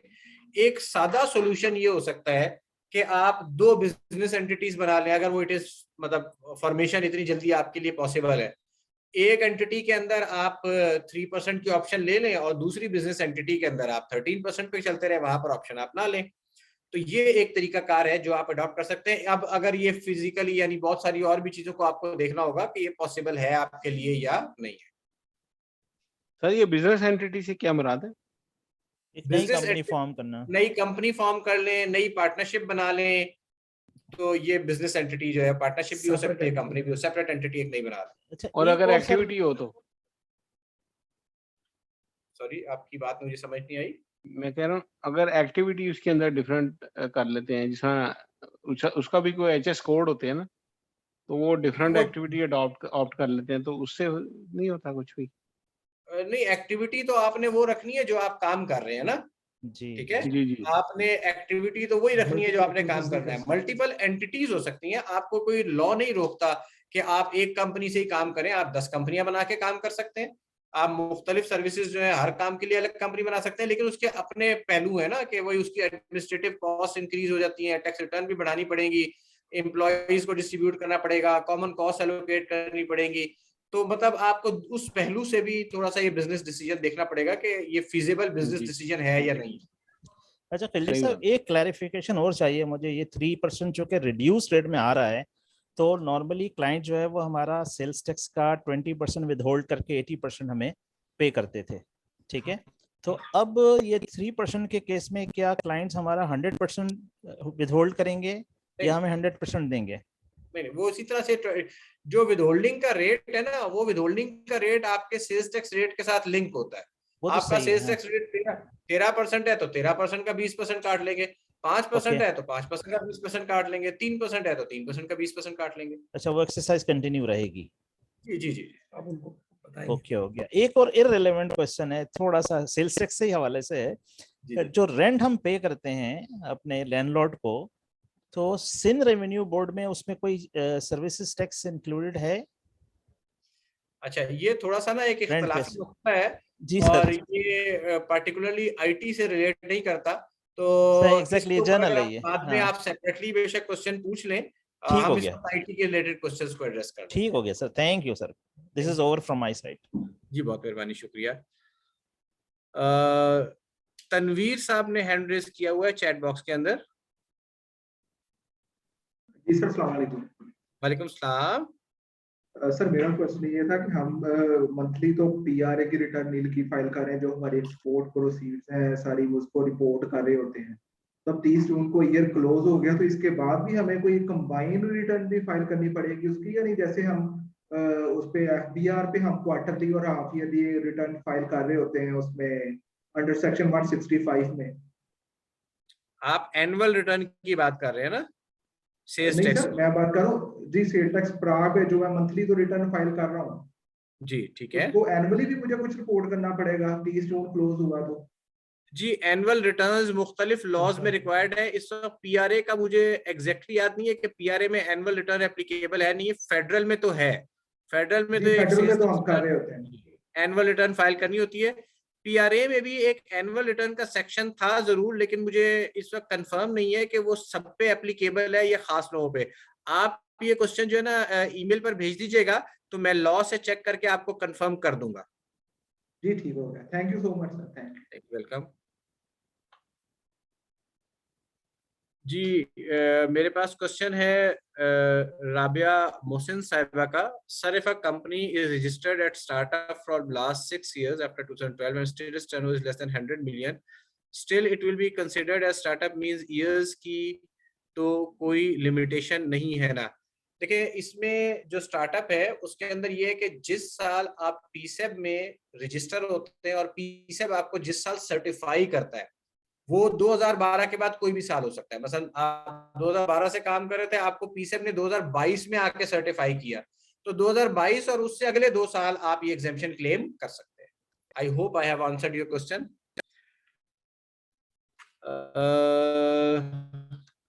उसके बाद हमारे पास कुछ पीछे क्वेश्चंस थे मेरे ख्याल है। जी, क्वेश्चन रीड कर दें, मेरे सामने नजर नहीं आ रहा। We are not under startup registered with PSEB since 2011. 1% deducted by bank from July 21 to June 22. Can we apply for refund deducted by bank? जी, रिफंड अगर आपका टैक्स गलत कट गया है, जिस शख्स का भी टैक्स गलत कट जाए, चाहे 154A हो, बिजली के बिलों में हो या टेलीफोन पे हो, आप उसका रिफंड क्लेम कर सकते हैं। Sir, another question. Sir, our company is not a startup. How much tax will bank deduct on our remittance received from client? जी, अगर आप स्टार्टअप हैं और पीसेब के साथ रजिस्टर्ड हैं, तो फिर एक तो आप ये कर सकते हैं, आप एग्जेम्पशन सर्टिफिकेट ले लें और आपका कोई भी टैक्स फिर बैंक डिडक्ट नहीं करेगा। लेकिन अगर आप को एग्जेम्पशन सर्टिफिकेट नहीं मिलता या किसी वजह से डिलेड है, तो फिर बैंक आपका 0.25% डिडक्ट करेगा, क्योंकि आईटी सर्विसेज का जो पीसेब के साथ रजिस्टर्ड है उनका रेट 0.25% है। हाउएवर, एज अ स्टार्टअप ये जो भी टैक्स डिडक्ट हुआ है, इसका you can ask subsequently refund of that amount from the FBR. Asif Abbas साहब का क्वेश्चन है, do IT export companies need to pay professional taxes? अच्छा जी, प्रोफेशनल टैक्सेस जो है ना, उनका दायरा कार अब गवर्नमेंट ने काफी वसी कर दिया है और आईटी कंपनीज पर भी अप्लाई हो रहा है। मैंने मुख्तलिफ प्रोविंशियल प्रोफेशनल टैक्स लॉज देखे हैं और कंपनी को तो तकरीबन हर एक को पे करना है, उसका रेट बहुत कम है, तो yes, it is required to be complied generally by the companies.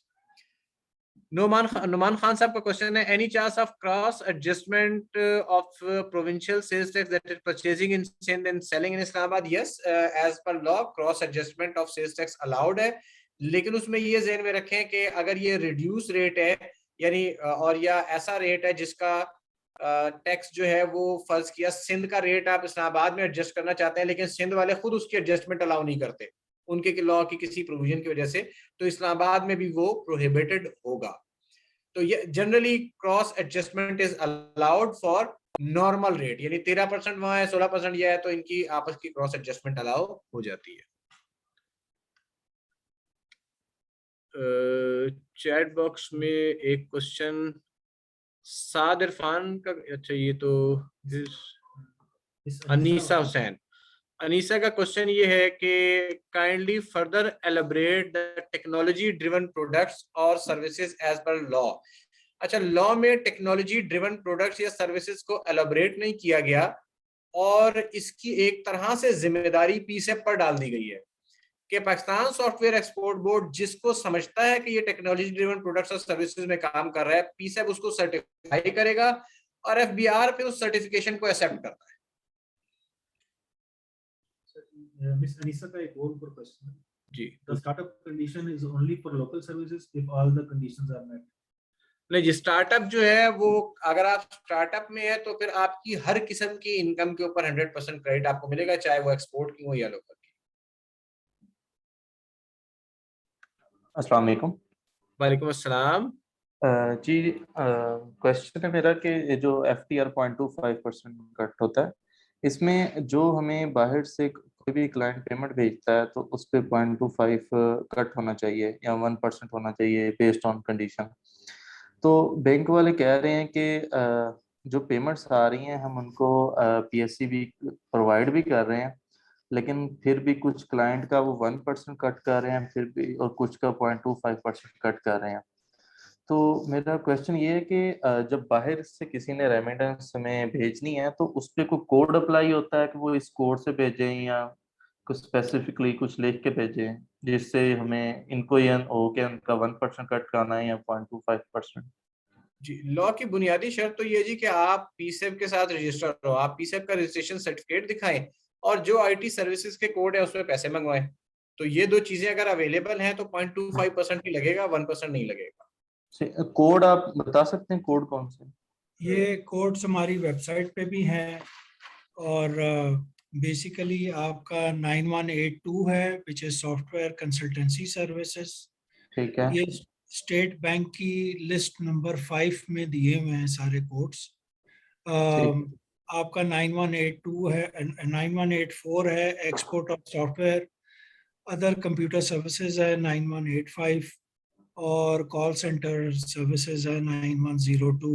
ये चार प्राइमरीली हैं, दो एक minor hardware maintenance and repair और हार्डवेयर कंसल्टेंसी सर्विसेज के हैं दो कोड। ये हमारी वेबसाइट पे भी दिए हुए हैं, आप स्टेट बैंक की कोड लिस्ट 5 में भी देख सकते हैं। तो अगर तो बैंक को नज़र आ रहा है कि आप एलिजिबल पर्पस कोड्स में ला रहे हैं और आपकी रिमिटेंस वहाँ पे टैली हो रही है तो अकॉर्डिंगली वो जब स्टेट बैंक को भी आपकी एक्सपोर्ट प्रोसीड रिपोर्ट करेंगे तो वो हमारे पर्पस कोड्स में रिपोर्ट करेंगे। जब आपकी एक्सपोर्ट रिमिटेंस आती है तो आप प्लीज़ इंश्योर करें कि आप form R as well as proceed realization certificate bank से लें और ऑन द स्पॉट चेक करें कि उन्होंने आपका नेशनल टैक्स नंबर करेक्टली लिखा है कि नहीं लिखा, आपका जो पर्पस ऑफ रिमिटेंस है पर्पस कोड सही दिया है कि नहीं दिया, जो हमारे एलिजिबल कोड्स हैं। अगर नहीं दिया तो ऑन द स्पॉट बैंक में करेक्शन करवाएं, क्योंकि once they report to State Bank of Pakistan फिर करेक्शंस कराना बहुत मुश्किल हो जाता है और ये आपको टैक्स अथॉरिटीज़ के साथ भी कवर करेगा, क्योंकि आपके पास फॉर्म आर होगा, प्रोसीड रियलाइजेशन सर्टिफिकेट होगा जो क्लियरली कह रहा है कि जी मेरी जो एक्सपोर्ट प्रोसीड्स आई हैं वो सॉफ्टवेयर कंसल्टेंसी सर्विसेज में आई हैं, एक्सपोर्ट ऑफ सॉफ्टवेयर में आई हैं, कॉल सेंटर सर्विसेज हैं या अदर कंप्यूटर सर्विसेज हैं, तो आपको एक कवर अवेलेबल हो जाता है विद टैक्सेशन अथॉरिटीज़। तो इसलिए इम्पोर्टेंट है कि ये आप अपने बैंक के साथ कोऑर्डिनेट करके मेक श्योर कि आपकी रेमिटेंसेस प्रॉपरली रिपोर्ट हो रही हों और आप फॉर्म आर और पीआरसी की उनसे कॉपी ले रहे हूँ। जी ठीक है जी, थैंक यू वेरी मच। मैं इस चीज को मेक अफान श्योर करता हूँ। अफान उस्मानी साहब ने जी हैंड रेज किया। अच्छा, मेरे दो क्वेश्चन है। एक तो ये क्वेश्चन है कि लास्ट ईयर जब ये टैक्स लगा था एक्सपोर्ट टैक्स 1%, तो कुछ मंथ्स जो है वो बैंक टैक्स डिडक्ट करता रहा हमारा, जब तक हमें एग्जाम्पशन नहीं मिली एफबीआर से। उन्होंने काफी डिले किया इसमें। तो वो जो टैक्स डिडक्ट हुआ हुआ है रेमिटेंसेस पे, वो क्या रिफंडेबल होगा इस दफा हम अगर फाइलिंग करें उसमें? और सेकंड क्वेश्चन मेरा हसनी साहब से रिलेटेड टू लाइक थोड़ा इस टॉपिक से डिफरेंट है। एक फाइनेंशियल इंसेंटिव शुरू किया था प्रोग्राम ये 2-3 महीने पहले पी साहब ने, तो उसके ऊपर हमें कोई फर्दर अपडेट नहीं आई कहीं से भी पी साहब की साइड से कि वो जो है वो कहाँ तक प्रोसेस हुआ है या वो अभी ऑन होल्ड हो गया है। तो उसके ऊपर भी थोड़ा सा अपडेट करते हैं। Thank you so much. जी जी मेरा तो सादा सा जवाब है कि जी वो आप अपनी रिटर्न फाइल करें और उसमें रिफंड क्लेम करें। You can claim the refund. Thank you. Incentive के लिए आप मैं ये ईमेल एड्रेस भी यहाँ टाइप कर देता हूँ। आप इस ईमेल एड्रेस पे भेजें, आपको स्टेटस अपडेट हो जाएगा। क्योंकि प्री ऑडिट की अभी हमें फाइनल रिपोर्ट आनी है ऑडिटर से, तो इनिशियल रिपोर्ट उनकी हमारे पास अवेलेबल है। तो आप अपनी कंपनी का नाम, अपनी कॉन्टैक्ट इन्फो, ये जो ईमेल एड्रेस मैंने लिखा है fin@pseb.org.pk, इस पे आप भेजें, आपको स्टेटस बता दिया जाएगा। तो जब फाइनल ऑडिट रिपोर्ट एक्सपेक्टेड है सुन, वो आ जाएगी, तो हम ये प्रेजेंट करेंगे अपने पीएसईबी बोर्ड ऑफ डायरेक्टर्स को, और उनको पूरे रिजल्ट्स जो हैं शेयर करके उनसे ग्रीन लाइट लेके फिर हम डिस्बर्समेंट की तरफ जाएंगे। राइट, ठीक है। Thank you so much. Thank you. जी आमिर इलियास साहब ने हैंड रेज किया हुआ है। जी अस्सलाम वालेकुम। वालेकुम सलाम। सर मैंने आगे बेसिकली इनकम टैक्स या विद होल्डिंग टैक्स से रेलेवेंट एक क्वेश्चन किया था। मुझे एक चीज़ कंफर्म करनी थी कि जो उसमें विद होल्डिंग टैक्स एजेंट वाली क्लॉज है स्टार्टअप कंडीशन के लिए फॉर 100% टैक्स क्रेडिट, बेसिकली हमें 100% टैक्स क्रेडिट तो नहीं आता, या हम लोग ये विद होल्डिंग टैक्स स्टेटमेंट वगैरह अगर सबमिट नहीं करते, लेकिन एग्जाम्पशन सर्टिफिकेट के लिए भी क्या ये चीज़ ज़रूरी है या जस्ट स्टार्टअप डेफिनेशन काफ़ी है? नहीं, वो एग्जाम्पशन सर्टिफिकेट जब आप लेने जाएंगे तो एफपीआर ऑफिसर आपसे पूछेगा और वो चेक करेगा कि आप इन कंडीशंस को भी मीट कर रहे हैं या नहीं कर रहे हैं। तो जो latest return, with holding statements और सेल्स टैक्स रिटर्न है वो आपको दिखानी पड़ेगी। जी ठीक है, थैंक यू। सुहेब खालिद साहब ने हैंड रेज किया हुआ है। सुहेब साहब।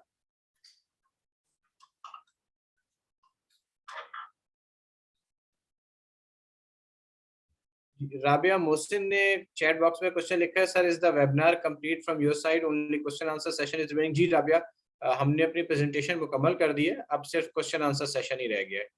ये इसकी रिकॉर्डिंग जो है वो अवेलेबल होगी हमारे सोशल मीडिया पीएससीबी के फेसबुक पे टेक डेस्टिनेशन पाकिस्तान, वहाँ पे आपको रिकॉर्डिंग अवेलेबल होगी, और बाकी सोशल मीडिया जो हम यूज़ कर रहे हैं उस पर लिंक शेयर होंगे, और हम न्यूज़लेटर भी भेज देंगे with the link to everyone, ताकि आप किसी भी टाइम उसको देख सकते हैं। और अगर एडिशनल आपको कोई क्वेरीज होती हैं तो please do write to us at tax@pscb.org.pk। Farhan Shergill साहब का क्वेश्चन है, is the 0.25% tax rate under final tax regime of export proceeds applicable to gross income और net income when we file our annual tax return? जी, ये export proceeds के ऊपर है। जितने पैसे आपके बैंक को हिट कर रहे हैं, जो बाहर से फॉरेन रेमिटेंस आ रही है, उसका 0.25% टैक्स आपका कलेक्ट कर लेगा bank, and that is your final tax regime. Ramiz Siddique साहब ने हैंड रेज किया हुआ है। रमीज साहब काइंडली आप क्वेश्चन पूछ लें। लेकिन जी मुझे सुपर टैक्स के वाले से आप बता रहे थे कि कोई थोड़ी सी कैलकुलेशन थोड़ी कॉम्प्लिकेटेड है और इनकम की भी डेफिनेशन थोड़ी डिफरेंट है। तो अगर कोई स्टेटेड फॉर्मेट हो जिसमें हम अपने नंबर्स डाल के चेक कर सकते हैं कि कितना टैक्स अप्लाई हो रहा है कि नहीं हो रहा, तो अगर उसके आप लोगों के पास अगर कोई ऐसी चीज़ हो या ऐसा कोई स्टेटेड फॉर्मेट हो तो वो प्लीज शेयर कर सकते हैं हमारे साथ। अच्छा रमीज साहब, पहले ये बताएं आप एक्सपोर्ट ऑफ सर्विसेज में है या लोकल सर्विसेज में है या दोनों में है? Export of services 100%। Export of services में तो आप ये ध्यान में रख लें, अगर एक्सपोर्ट ऑफ आईटी और आईटी इनेबल्ड सर्विसेज में आप हैं तो फिर आप उस वक्त आपके ऊपर सुपर टैक्स लगेगा अगर आपका ग्रॉस रेवेन्यू या टर्नओवर 17.5 अरब रुपए से ज्यादा हो, तो वहां पर तो बहुत दूर है, ठीक है, सिर्फ एक्सपोर्ट ऑफ सर्विसेज के लिए। तो अगर आप नहीं, लोकल लेट से सर्विस अगर होता है किसी कंपनी का 17.5 से ऊपर, तो वो फिर Sorry? उसके लिए कोई मैं पूछ रहा हूँ कि अगर किसी कंपनी का 17.5 अरब से ऊपर रेवेन्यू होता है तो एक्सपोर्ट का ऑब्वियसली पाकिस्तान में भी कोई है नहीं, पाकिस्तान में अभी कोई है नहीं कंपनी जिसका 17.5 अरब रुपए का ग्रॉस रेवेन्यू सिर्फ एक्सपोर्ट से हो। सर डॉलर जिस तरह इंक्रीज कर रहा है ना, एक्सपेक्टेड है इस साल हो जाएगा, बड़ी इस साल हो कंपनी है। जाएगा। हाँ। ठीक है, अच्छा ये एप्लीकेबल है टैक्स ईयर 2022 के ऊपर ना, तो ये तो क्लोज हो गया, तो इसलिए क्लोज्ड ईयर में तो हमने अभी तक हमारे सामने कोई ऐसी कंपनी आई नहीं है, तो वी थिंक के इस साल तो नहीं होगा। हाउएवर एक सादा एक कैलकुलेशन है, एक्सेल की शीट मैं पीसेप के साथ शेयर कर दूंगा, तो उसमें you can try to work out. और वैसे अगर आप चाहें तो जैसे हमने ईमेल एड्रेस दिया है उस पर अगर आप नंबर शेयर करें तो हम आपको उस पर भी बता सकते हैं। आप ईमेल काइंडली हमें कर दीजिएगा tax@pscb.org.pk, तो खिलजी साहब वो शेयर करेंगे एक्सेल शीट, तो हम आपसे शेयर कर देंगे। ठीक है। अच्छा, दूसरा सवाल मेरा ये था कि एडवांस टैक्सेस के बारे में जो आप बता रहे थे कि हम उससे इसके एडजस्टमेंट ले सकते हैं ऑन इंटरनेट और इलेक्ट्रिक बिल्स, तो उसका इलेक्ट्रिक बिल्स में प्रीरिक्विजिट उसका ये होता है कि आपकी जो बिल्स हैं वो कंपनी के नाम पे होने चाहिए। जी जी बिल्कुल ठीक है, सही है, बस यही दो सवाल थे सर। थैंक यू, शुक्रिया जी। चैट बॉक्स में लिखा हुआ है, चैट बॉक्स में हमद रहमान साहब ने जी आपने लिखा है जी 0.25% bank deduction is applicable from July 1 2022। Yes, 0.25% जुलाई 1 2022 से एप्लीकेबल है जी। सर एक बिल्कुल टॉप पे एक क्वेश्चन है जी प्लीज। सर ये रमीज यासीन साहब, we are a startup meeting all the startup conditions but FBR is still deducting 0.25 on our foreign revenue, can we get exemption certificate, if yes how? जी ये मेरे ख्याल रमीज यासीन साहब जो है अच्छा इन्होंने ये पूछा है कि हम स्टार्टअप में है, तो अगर ये स्टार्टअप में स्टार्टअप में है तो फिर ये अपने वेब पोर्टल पर जाकर एग्जेम्पशन सर्टिफिकेट अप्लाई करेंगे और वो एग्जेम्पशन सर्टिफिकेट के साथ अपनी स्टार्टअप की कंडीशंस का एविडेंस लगाएंगे और return filing, withholding statement filing और सेल्स टैक्स रिटर्न फाइलिंग का एविडेंस लगाएंगे एग्जेम्पशन अप्लाई करने के लिए, और फिर कुछ थोड़ा फॉलो अप करना पड़ेगा एफबीआर के पास, तो एग्जेम्पशन सर्टिफिकेट इस तरह से लिया जा सकता है। लास्ट में दो क्वेश्चन जी एंड पर। अच्छा जी, नोमान खान साहब ने कहा जी please share excel sheet with everyone, और वो एक्सेल शीट में शेयर कर दूंगा लेकिन वो इतनी कम्प्रीहेंसिव नहीं होगी क्योंकि जो एक्सपोर्ट वालों के लिए तो वो कम्प्रीहेंसिव होगी, लेकिन जो लोकल वाले हैं ना उनके लिए वो इतनी शायद कम्प्रीहेंसिव ना हो क्योंकि उसमें बहुत वेरिएशन आती है। अच्छा बहरहाल मैं कोशिश करूंगा अगर कोई कम्प्रीहेंसिव एक्सेल शीट बन सके सुपर टैक्स के लिए तो I will try to share. दूसरा सवाल नुमान साहब ने पूछा है, how can we have electricity bills in company name if we are renting. जो रेंट की सूरत में उसमें भी एक प्रोसेस होता है, वो आप आईएसको के साथ इनके साथ कर सकते हैं। उसमें जहाँ तक मुझे याद पड़ता है वो आपके दोनों के नाम जो है ना, यानी जो जो टेनेंट है उनका भी एनटीएन नंबर वगैरह उसके ऊपर प्रिंट करके देना शुरू कर देते हैं, कोई एप्लीकेशन देनी पड़ती है, तो उसका भी प्रोसेस आप कर सकते हैं। एक क्वेश्चन पूछा गया है, उनका नाम मुकम्मल लिखा हुआ नहीं आ रहा, please confirm the withholding tax rate on local provider of information technology services. जी विदहोल्डिंग टैक्स का रेट जी 3% है लोकल सर्विस प्रोवाइडर के ऊपर। नुमान खान साहब ने लिखा है okay local company workout would be nice. जी लोकल कंपनी का वी विल ट्राई इंशाल्लाह।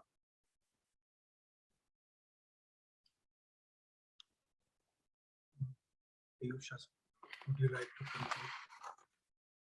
Ji, Assalamu alaikum. Thank you very much to our industry participated. Thank you very much to our guest speaker, Sharifuddin Khilji Saab, who took out the time and explained us all the provisos. As I said earlier, they are simple provisos for us all, and we always try to look over to the government and to the FBR and to the other entities for facilitation of our industry. We go extra mile. We'll keep going extra mile because this is where, inshallah, Pakistan can excel in the coming days and can get us out of the quagmire of the debt and the situation that is prevailing around. We wish you all the best, and inshallah we'll remain at your service. Please let us know into the tax email has been given to you, anything that we can do for you. Thank you very much, and Allah Hafiz.